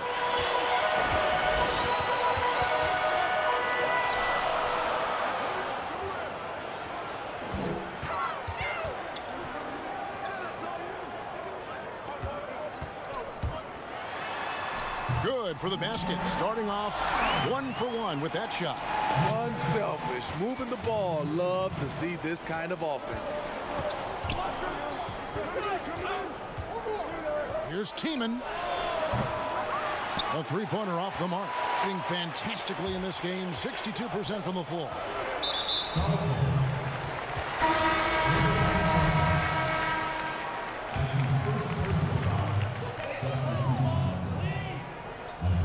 We're starting the second quarter, about a minute gone. Guarded by Mason. Fires the three.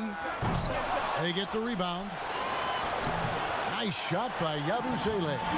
Salvage the possession. He's a terrific offensive rebounder.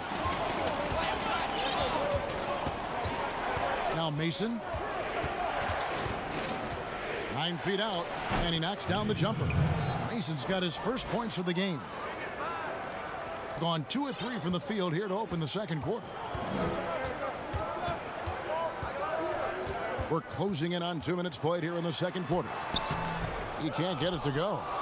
Great defensive effort, just saved a basket. You know what? This is why you never give up on a play. You don't know what's going to happen. Here's Kavanaugh. That's tipped.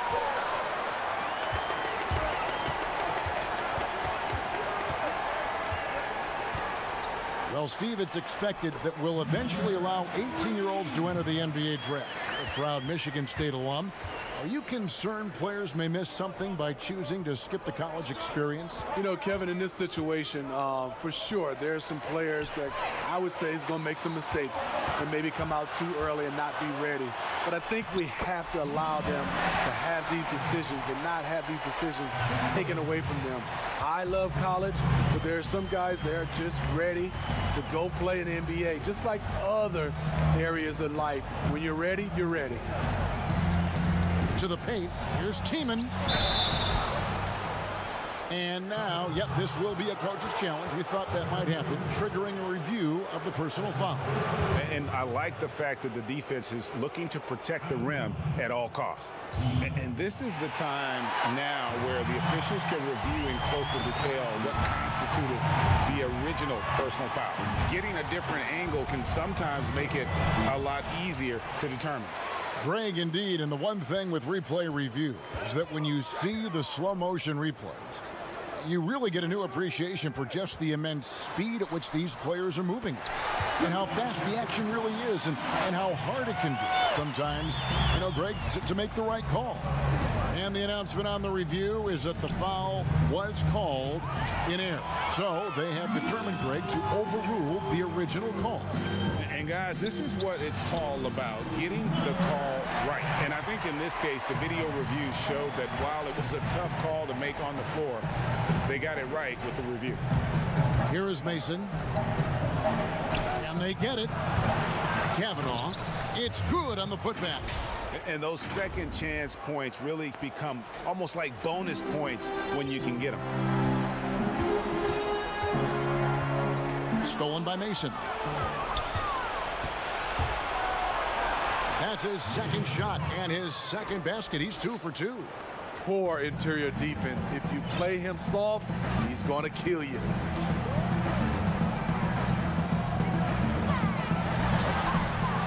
Here's Yabusele, and it goes down 2 points. Yabusele's got 6 in the quarter. And they're beginning to just flat out fall apart defensively right now, especially on the interior.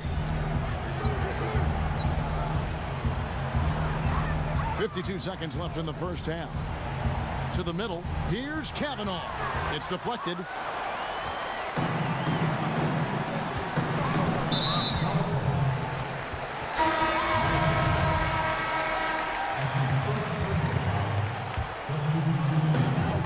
Seconds left in the first half.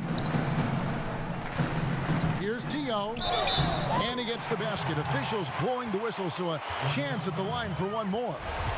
How about the concentration? He gets hit, but stays with the play and gets the finish. And he's got his first chance at the line here.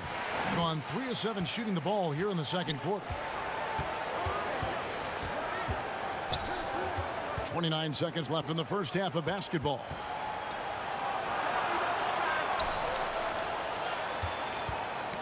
Got a piece of it. Fast break. Here they come. Here's Barry. Yep, that one goes in there. Baller's got 10 points.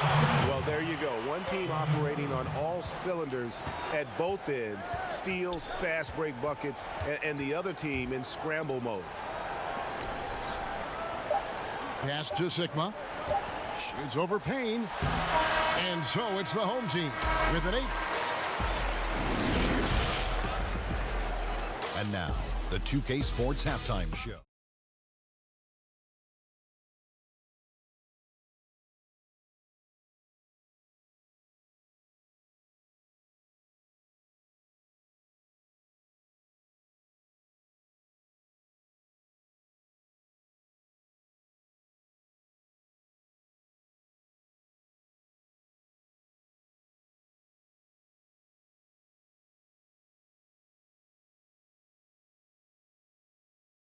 Trying to protect their lead.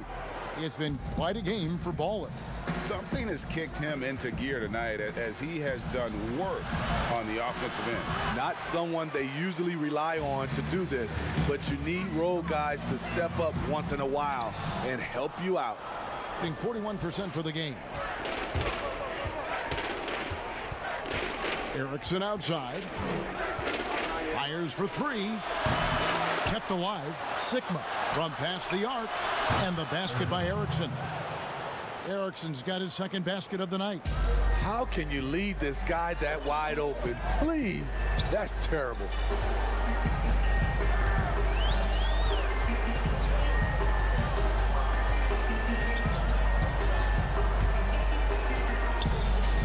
Here's Lighty. And he can't answer back. The three-pointer offline. Gone 1 of 3 since starting the second half. Here's Sigma. Good on the three-point shot. And here in the second half of play, we're just over a minute in. Passes it to John Charles. Got a piece of it, and they'll keep possession. And gets hacked by the D. He'll go to the line. That's good from Payne. When things get heated between two players, we often see a double technical call. But should the instigator be penalized more if it can be determined who was the instigator? I agree, Kevin. I just don't like sometimes when two guys get into it and you just automatically call a double technical. Because of strategy-wise, if I was playing Kevin and their best player had a technical already, I would get into it just so I can call a double technical and hopefully he'll be gone. Now, wait a minute. Did you really? Honestly? No, we did. I mean, I think that back in the day, you saw like Patrick Ewing, for instance. He had a tech. We would just send somebody out there just to see a couple plays. If we can get him thrown out, especially now, if you just call a double technical the way they do, a lot of star players would have been gone. Here's Siva. He's been patient so far. Nothing on the scoreboard yet.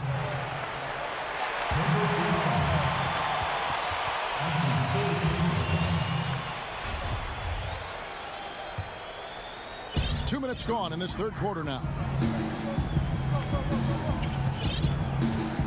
And here is Taylor. The pass to Payne. Here's Barry. It's hauled in by Sigma. Sigma's got 4 rebounds now tonight. Here's Erickson. And a miss there on the triple. And you could tell he thought that triple was going to fall. Pass to Payne. Shoots from 14. It's hauled in by Sigma. Gone 2 of 5 with the 3-point shot since coming out of the break. Here's Siva. The jumper from the free throw line is good. Siva's got his first basket. Well, we're into the third quarter, just over 2.5 minutes played. Pass to Payne. He kicks to Taylor. And oh boy, a lot of contact there, but he gets the call and will shoot 2. He's gone 2 for 2 at the line so far. At the line, Taylor. Free throw good, Taylor. So both teams changing it up here. And Taylor drops them both. NBA gets headlines daily. You know it does, Smitty? Around the calendar. There's no off season, but does the added scrutiny put more pressure, you think, on the players? Yeah, I think it does. I think now you look at it, everybody wants to see what you're doing in the off season. And 24/7, you look at it right now, everybody has a camera phone, and everybody's looking for the stars, what they're doing off the court. Just under 3.5 minutes played here in the third quarter. Here's Dio. Plays it up and banks it in. He's got 5. Beautiful call that time up the floor. The hard screen frees him up for the bunny. Shoots the 3. Here's Tiemann. Passes to Kavanaugh. 5 to shoot. Goes back up. And it's blocked. The edge on the glass is the difference. It's allowed them to build this lead. The pass to Yabusele.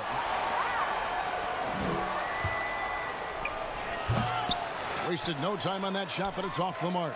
Gone 2 of 7 from the field in the third. That leaves room for improvement, certainly. Taylor taking his time here. Drops in the layup for 2. Taylor's got 4 points now in the quarter. And that bucket adds to what has been a big difference in points in the paint between the two teams. 30 seconds left to play in the third. Laid in with a nice touch off the glass. And not being as aggressive from the three-point line anymore. They had a lot more attempts in that first half. And he could not get that one to go. A lot of contact, and he'll go to the line for 2. We're still waiting for that first miss from the line this half. He's had 4 chances at the line, made them all. The first free throw is good. And Taylor drops them both. Gone 3 of 7 from three-point range here in quarter number 3.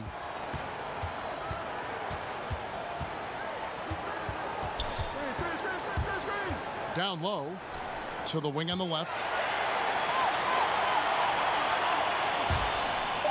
And the ball travels out of bounds. Turnover. Unforced errors. These are the kinds of things that break momentum. Giffey off the mark. And so it's the home team feeling good about their 17-point lead. And let's go back to a terrific pass that we're calling tonight our State Farm assist of the game. And I'm glad this was the pick because I love this pass. Such a great dish. That's what I call court vision. Yeah, you also have the location of the pass. Puts it right where it needs to be, where his man can do something with it. And there have been two very different performances from these teams today as we get going in quarter number 4.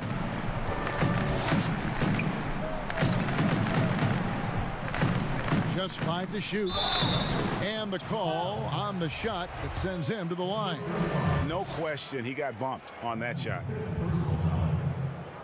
The first one falls. 2 shots. Both good from the line that time.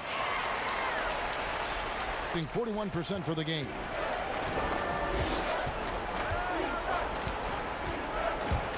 To the inside. Shot from 12. That one doesn't drop. I'm not sure the defense affected that shot. That was just a blown gimme. Here's Dio. Nice pass. Led him to the rack perfectly for the layup. Man, just adding insult to injury. He just waltzes inside and extends this lead. A uncontested shot at the rim, you have to compete at all times. Steve, for players, success brings so many opportunities, but sometimes glitz and the glamour and the lifestyle get in the way of success on the basketball court. You know it does, Kevin. A lot of these guys have a lot of things going off the court, and you want to encourage that. It's just when anything off the court starts to affect on the court, then it becomes a problem. Some guys can handle it from the beginning. Others need to mature before they can find that balance. The defense cannot afford to give him an inch that close to the basket because he will burn you every time.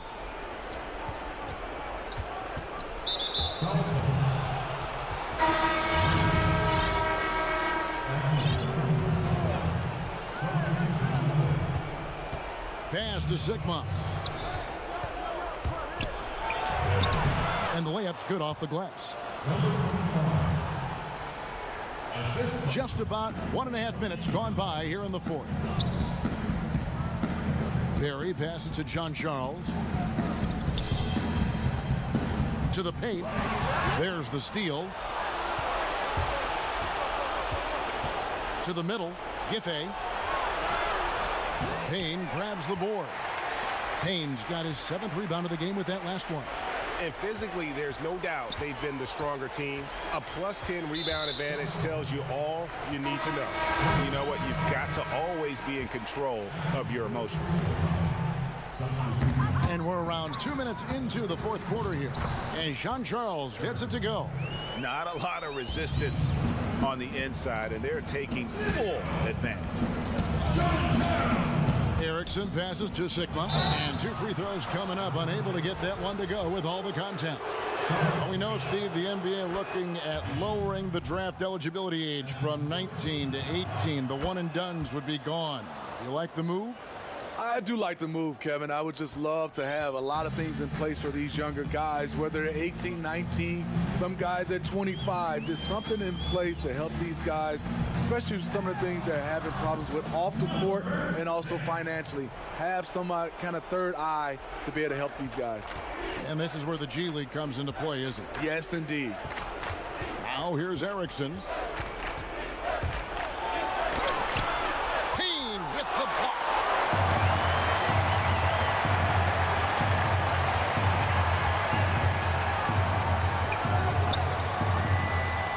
To Barry. Lets it go from deep. Buries it from 3-point range. What I like here, even with the big lead, they continue to execute their offense.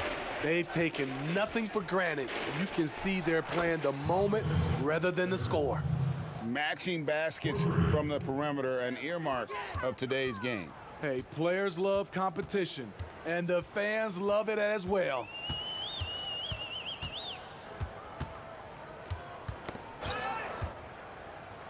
Pass to John Charles. And that's a foul called on Baller. That's his first foul. That's his first personal foul. Substitution on the court. Number 12. Number 11. 4th quarter of play, and over 3.5 minutes have gone by.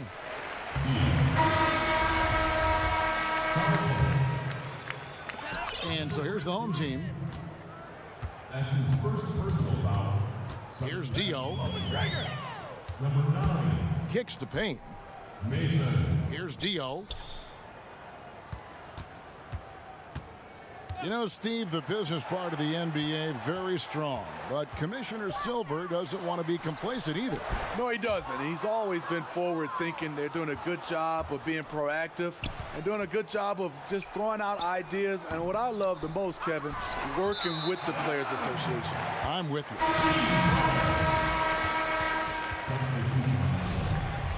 Number 25. Gone 3 of 5 from beyond the arc so far tonight.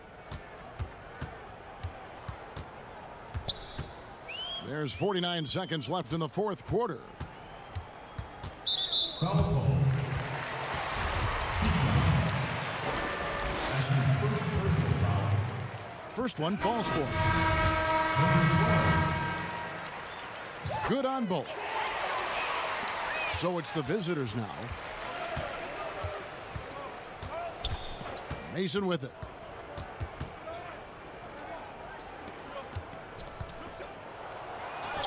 And he drops in the layup off the glass. Yeah, the D has not been able to keep the ball out of the paint at that end of the floor. About 7 seconds separating the shot and game clocks.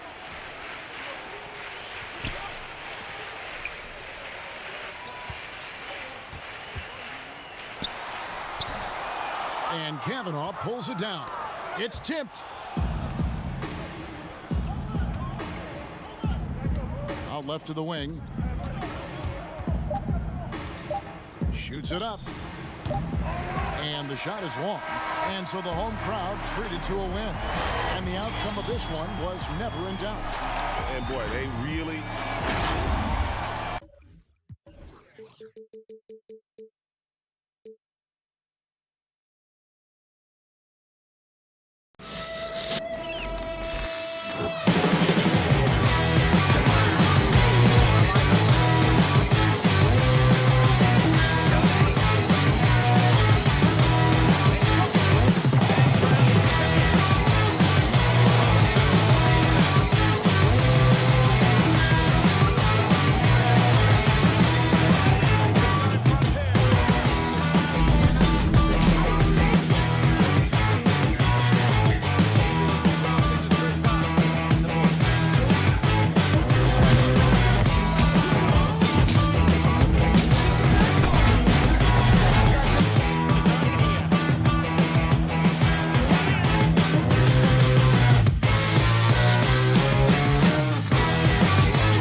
body fluid, and goaltender.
Unprecedented improvements to shooting, puck pickups, upper and lower body fluidity, and goaltending.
this day for a long time.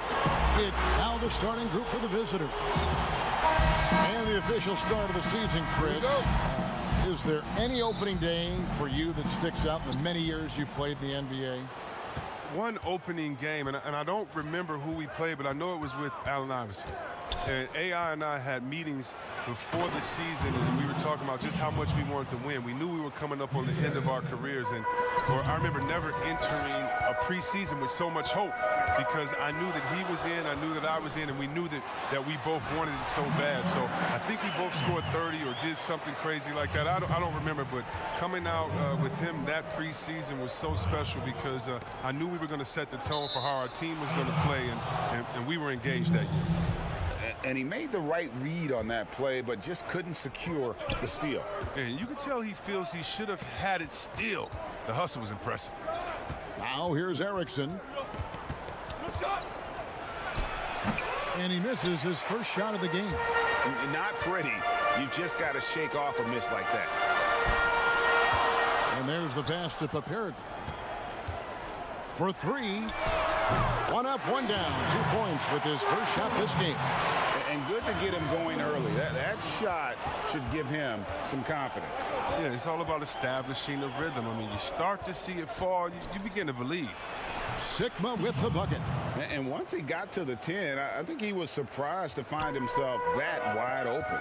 Yeah, very little resistance. I mean, you had to bring much faster help than that. Here's Gist. Here's Paperg.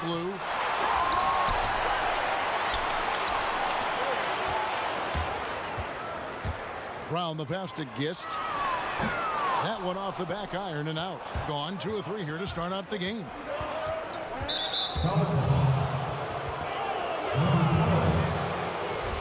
That's his first personal foul. Here is Sigma. Passes to Siva.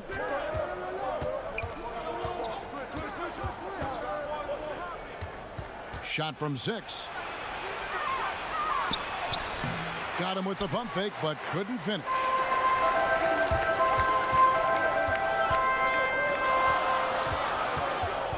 Brown the pass to Paperg. Over to the wing. Pass to Gist. Shot clock at 5. It's tipped, and the shot clock expires. 24-second violation.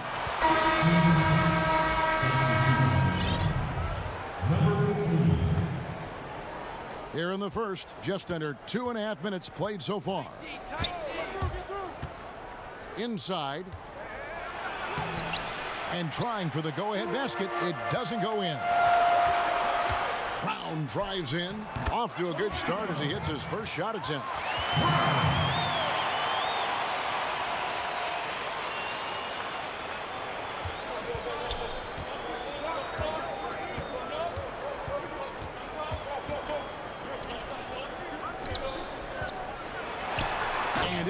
Flushed down with a nice jam. Look, he may not be thought of as big for a center, but with his ability to go vertical, he sure plays big. Off target at the rim. And that is a textbook example of how to defend your rim. Well, that's why he's out there right now. In situations like this, he stands tall to prevent points. And they've scored several times already here in the first quarter on the inside. And he lays it straight in. Nice pass. I mean, putting in work on the interior. Gotta love it. Down low. Here's the break. Here's the 3. The shot off that time. Gone 4 of 7 from the field, shooting over 50%. A good finish at the rack off the slick feed. He's got some pep in his step tonight. I wonder what he had to eat last night. I mean, very solid first quarter for him at the offensive end. To the paint. Ball stolen.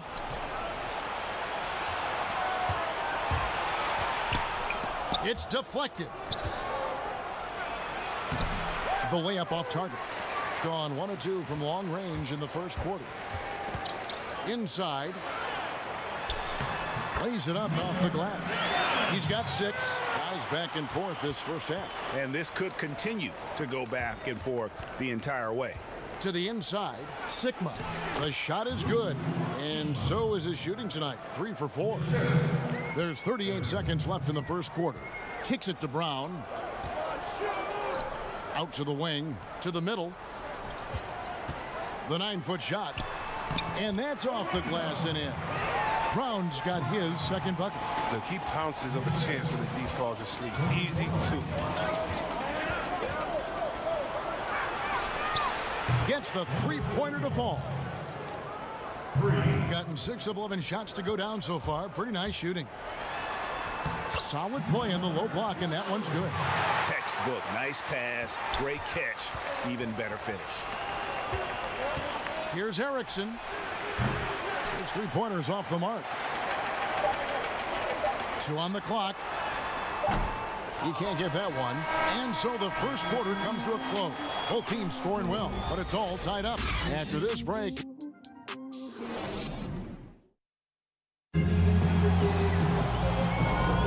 And it's been a pretty even game here after 1 quarter of play.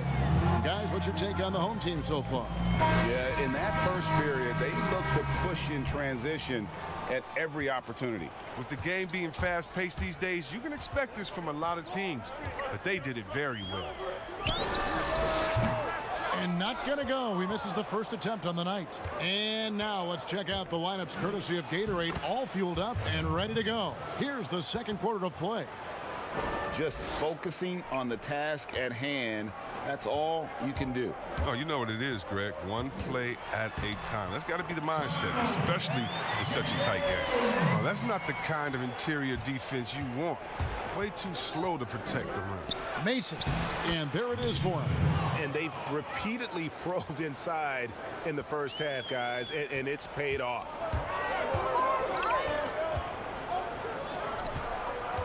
Pass to Jenkins. Knocks it loose. And here they come. Yep, it counts. Great teamwork punctuated by a strong finish. Perfect example of how to run the break the right way and get a great look. Can't cash in from close range. Gone a nice 3 of 3 to start the second. Inside. Lead pass was put in just the right spot. Look, that's a nice play. You need low post scoring to keep your offense balanced. Back to Lucas. Lots of room. That one rolling around and rims out. Gone a perfect 4 of 4 since the second quarter began. Perfect from the field. Nice persistence to tip it back up and in. And not hard to see why they are giving up points on this run. Just too many good looks from in close. They need a good offensive possession. Yeah, they've gone a long time without a bucket. And that's going to be out of bounds. And they retain possession. With every position creating offense now, which big men do the best job of scoring off the bounce? That's a good question. LaMarcus Aldridge in San Antonio, Coach Pop is giving him the freedom. And Joel Embiid, we sleep on him because he's 7 foot, but when he faces up in the post, he doesn't usually give you his back. He faces up, triple threat, gives you a jab step, a counter in and out, and gives you something nice. I mean, his ball handling ability is great for a 7-footer, and I like Embiid. They need this. Knocks down the 3 ball. Well, he's not going to get an easier look than that.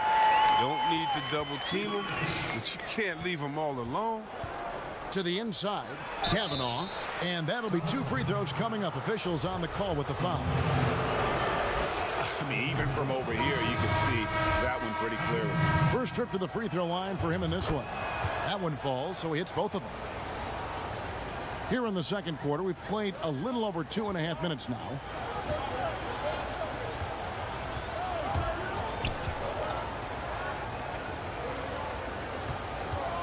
Fires top of the key. Off the left rim and out. And if you ask me what percentage of the time he's making that shot, my answer would be in the single digits. Yeah, that's not his spot. Plain and simple. He's trying to force something that's rarely a good idea. And that one, good. Big miscommunication on defense. He recognizes it and quickly takes advantage. Yeah, they're pouring it on right here. Trying to to give the opposition no light at the end of the tunnel. Lets the three fly. Does not find the mark. He's made two and missed one now. From deep three-point range, the offensive rebound. Gone 7 of 9 in their field goal attempts here in the second quarter. Pretty good offense. Here's Tiemann. And they call the foul, so he's got the and one chance here to make it a three-point play. And this has been a great job of just getting into the middle of that defense and really scoring effectively from the paint. The shot comes out. Gone 0-2 from deep here in the second. The pass to Kavanaugh. Giffey. A three-pointer is right on target. He's not focused on the D on most possessions, but you can forget about him altogether.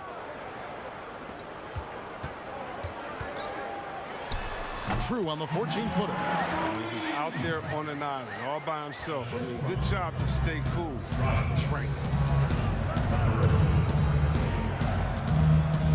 There's 48 seconds left to play here in the half. Here's Siva. He's gotten some minutes, but nothing on the board yet. And they're pushing it up. Here's Papareglu, and that one's on target from the wing. We've got 33 seconds left here in the second. To the paint. Here's Tiemann. Oh, the power on that throw-down. Wow. And this sort of awesome dunk is one of the reasons this team is in charge of this game. Well, there's a swagger out there. You can see it on the court that they possess and are not afraid to show it either. Here's Stimac. Poked away, and the ball ends up out of bounds. They'll keep possession.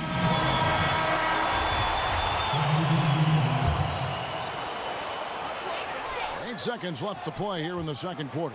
2 on the clock. Down low. Whoops, there's the 24-second shot clock violation, so they'll turn it over.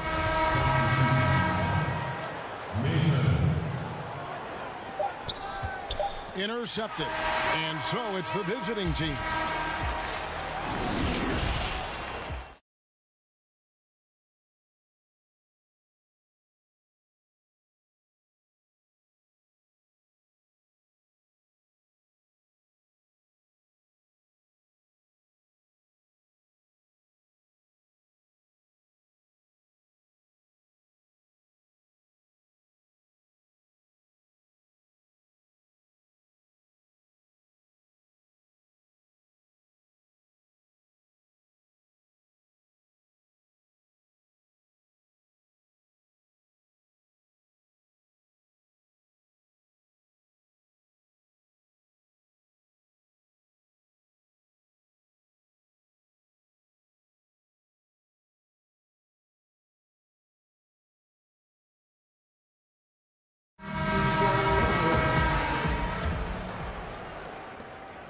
On 3 of 5 from beyond the arc so far tonight.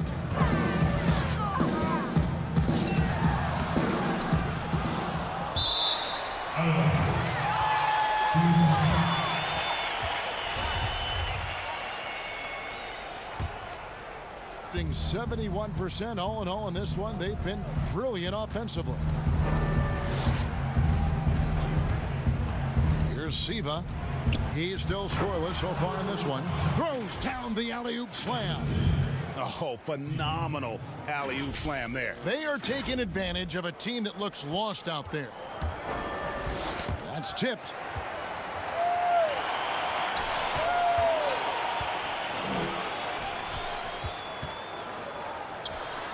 And the layup's good off the glass. 8 points for him. As hot as he's been, it still has to be him who leads the charge and helps turn this game around.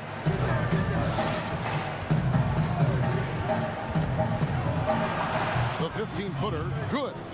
And the lack of effort to fight over the screen there makes that an easy shot. We see this all too often. You have to be willing to put in the work. And here's the fast break. Here's the lob to the hoop. Well, there you go. One team operating on all cylinders at both ends. Steals, fast break buckets, and the other team in scramble mode.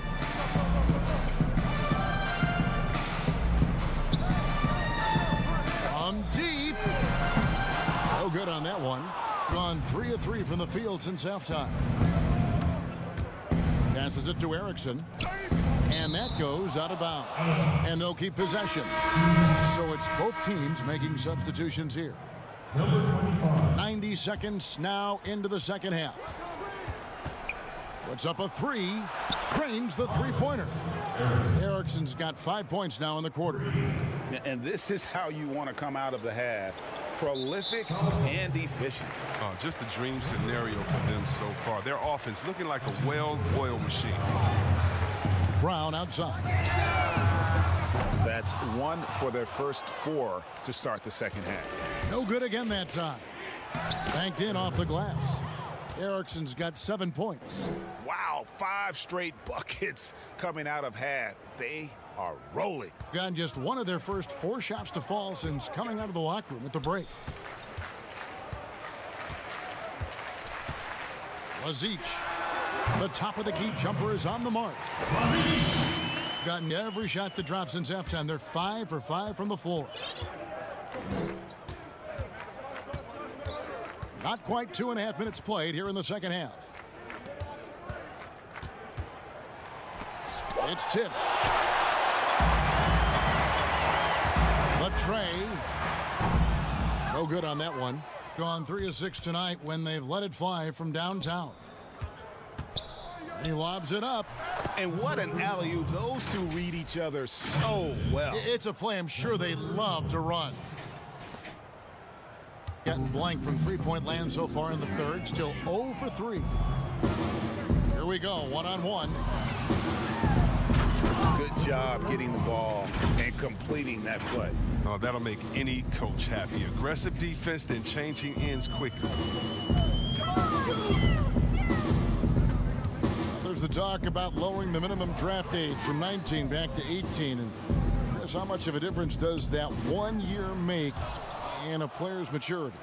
It makes so much difference. I mean, you're young, you're coming into a league, you're playing against grown men. Just physically, your body hasn't been able to catch up. How do you handle the travel, being away from your family? Many times this guy's first time being away from their families that long. So it is a maturity process, but at the same time, there's only such a few. And if you're one of the few that have the skill set and you're ready to come to this level, we should welcome you with open arms. And good that time. And we always talk about making your teammate better. That assist was right on target. Pass to Erickson. Throws it up high. And they're beginning to just flat out fall apart defensively right now, especially on the interior. Gotten fewer than half of their three-pointers to go down tonight. They're 4 for 9. Back to Brown.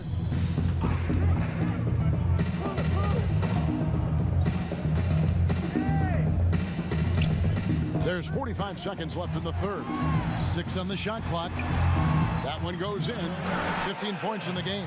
And so far going for more of an inside presence here in the second half, getting away from the three-point shot.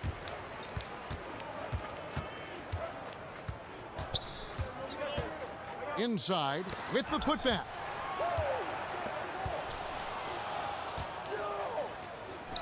And the pass there floated it up to the precise spot it needed to be. And no messing around on the finish. He powers it through. And they turn it over. Stepped in the line that time.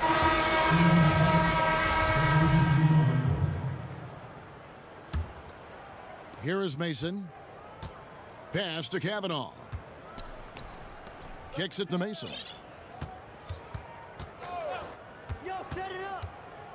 To the right side. Here's Tiemann. Missed inside. And so it's the visiting team closing out the quarter with a 20-point lead. And they've created a bunch of turnovers with that terrific D. Back right after this. And a chance right now to show you our State Farm assist of the game. Just true artistry right there. I mean, great decision on where to go with the ball. And how about the perfect delivery? How about the unselfishness? Night in and night out, we see guys trying to force their own agenda. Not that time. And 1 quarter to go in a game that to this point has not been an evenly fought contest. Three-pointer. Hits it from three-point range. He'll do some damage if they give him that shot. Don't give him a clean look. Get out there on him. Mason for three. Buries the long-range jumper. And an eye for an eye. Both teams working to stretch the floor. Well, these days, so much emphasis on the perimeter game, but you can see why after that sequence. Ripped away. And here's the fast break. He lobs up the alley-oop pass. Oh, you have to appreciate the ball moving and the commitment to getting a high percentage look. Gone 5 of 10 from downtown tonight. 50% exactly. And that goes out of bounds. They'll keep possession. I don't think that was a pass he should make. Too many things can go wrong. I mean, they're lucky to keep possession. 60 seconds off the clock here in the fourth. Drops in the tray. Yeah, they're relying on their three-point shooting and getting pretty good results. Here's Siva, defended by Lucas.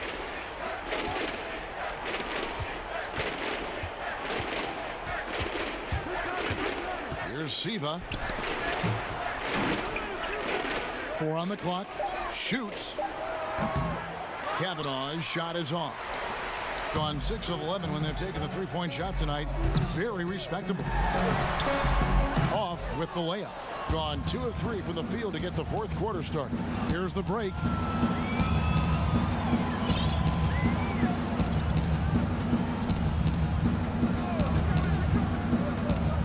Tries a three. And no good that time. Gone 2 for 2 from three-point land to start the fourth quarter. Laid in with a nice touch off the glass. Well, check out that assist. That's a pair of teammates that are clearly on the same page. See, Webb, if we lower the draft age back to 18, the league will take a larger role developing high school players. Your thoughts? Well, I think I think it could be a safety net. You know, so many kids are vulnerable at this time, and they don't have a system, and that's why everything's kind of been messed up for players trying to figure out what is the correct system. How do I really get immersed? I want to be in the NBA. What is the right way? And I think the younger you are, the more direction that you have, it can only turn out to be a safer process, I would hope.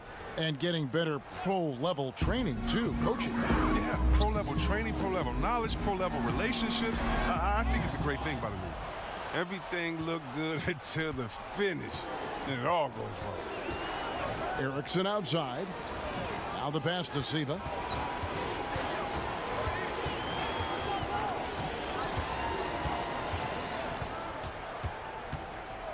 Elbow shot is on the way. It's not going to go for him. Gone 3 of 5 here in the fourth quarter. Pretty good numbers coming out of the break. This is it to Gist. And he banks in the layup. Excellent work offensively to get that shot attempt into a can't-miss area.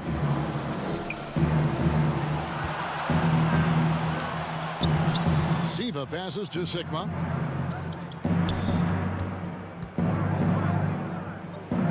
To the left wing. Puts it up from 17. Siva's shot is good. Late in the game, up big, they continue to attack. And it's not about running up the score. It's about closing the door on any kind of comeback. Gone 1 of 2 from three-point range here in the fourth. Over 3.5 minutes through the final quarter now. And Chris, whether it's KD or Kyrie, we've seen stars grow irritated. Constant questions about their free agent destinations. I would just suggest to them to go back in time. Nothing's new under the sun. Watch guys like Shaq, like myself, other guys that were free agents. It's a time to talk about it, and it's a time not to. And you can even speak about your impending free agency without insulting the fans where you're playing and without guessing of maybe where you will go next year. I just think that guys just need to be a little more sensitive with it. Fans really want to know, and if the media's going to ask you the question, you got to figure a way how to handle that out delicately. Well said.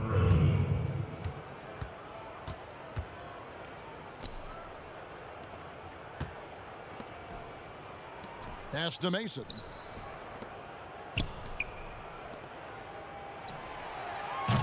And no one able to grab it as it goes out of bounds.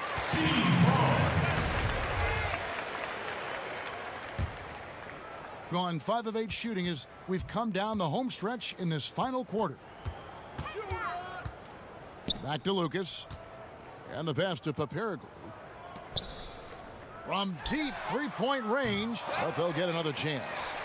He kicks to Lucas. And it ends up out of bounds. And they retain possession.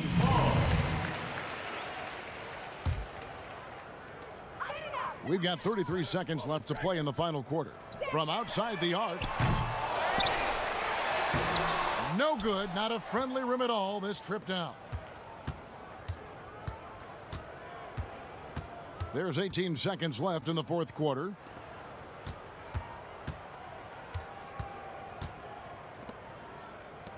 Pass to Mason. 4 on the shot clock. From deep. And so the road team gets the W in this one. This crowd was stunned by the manner in which their team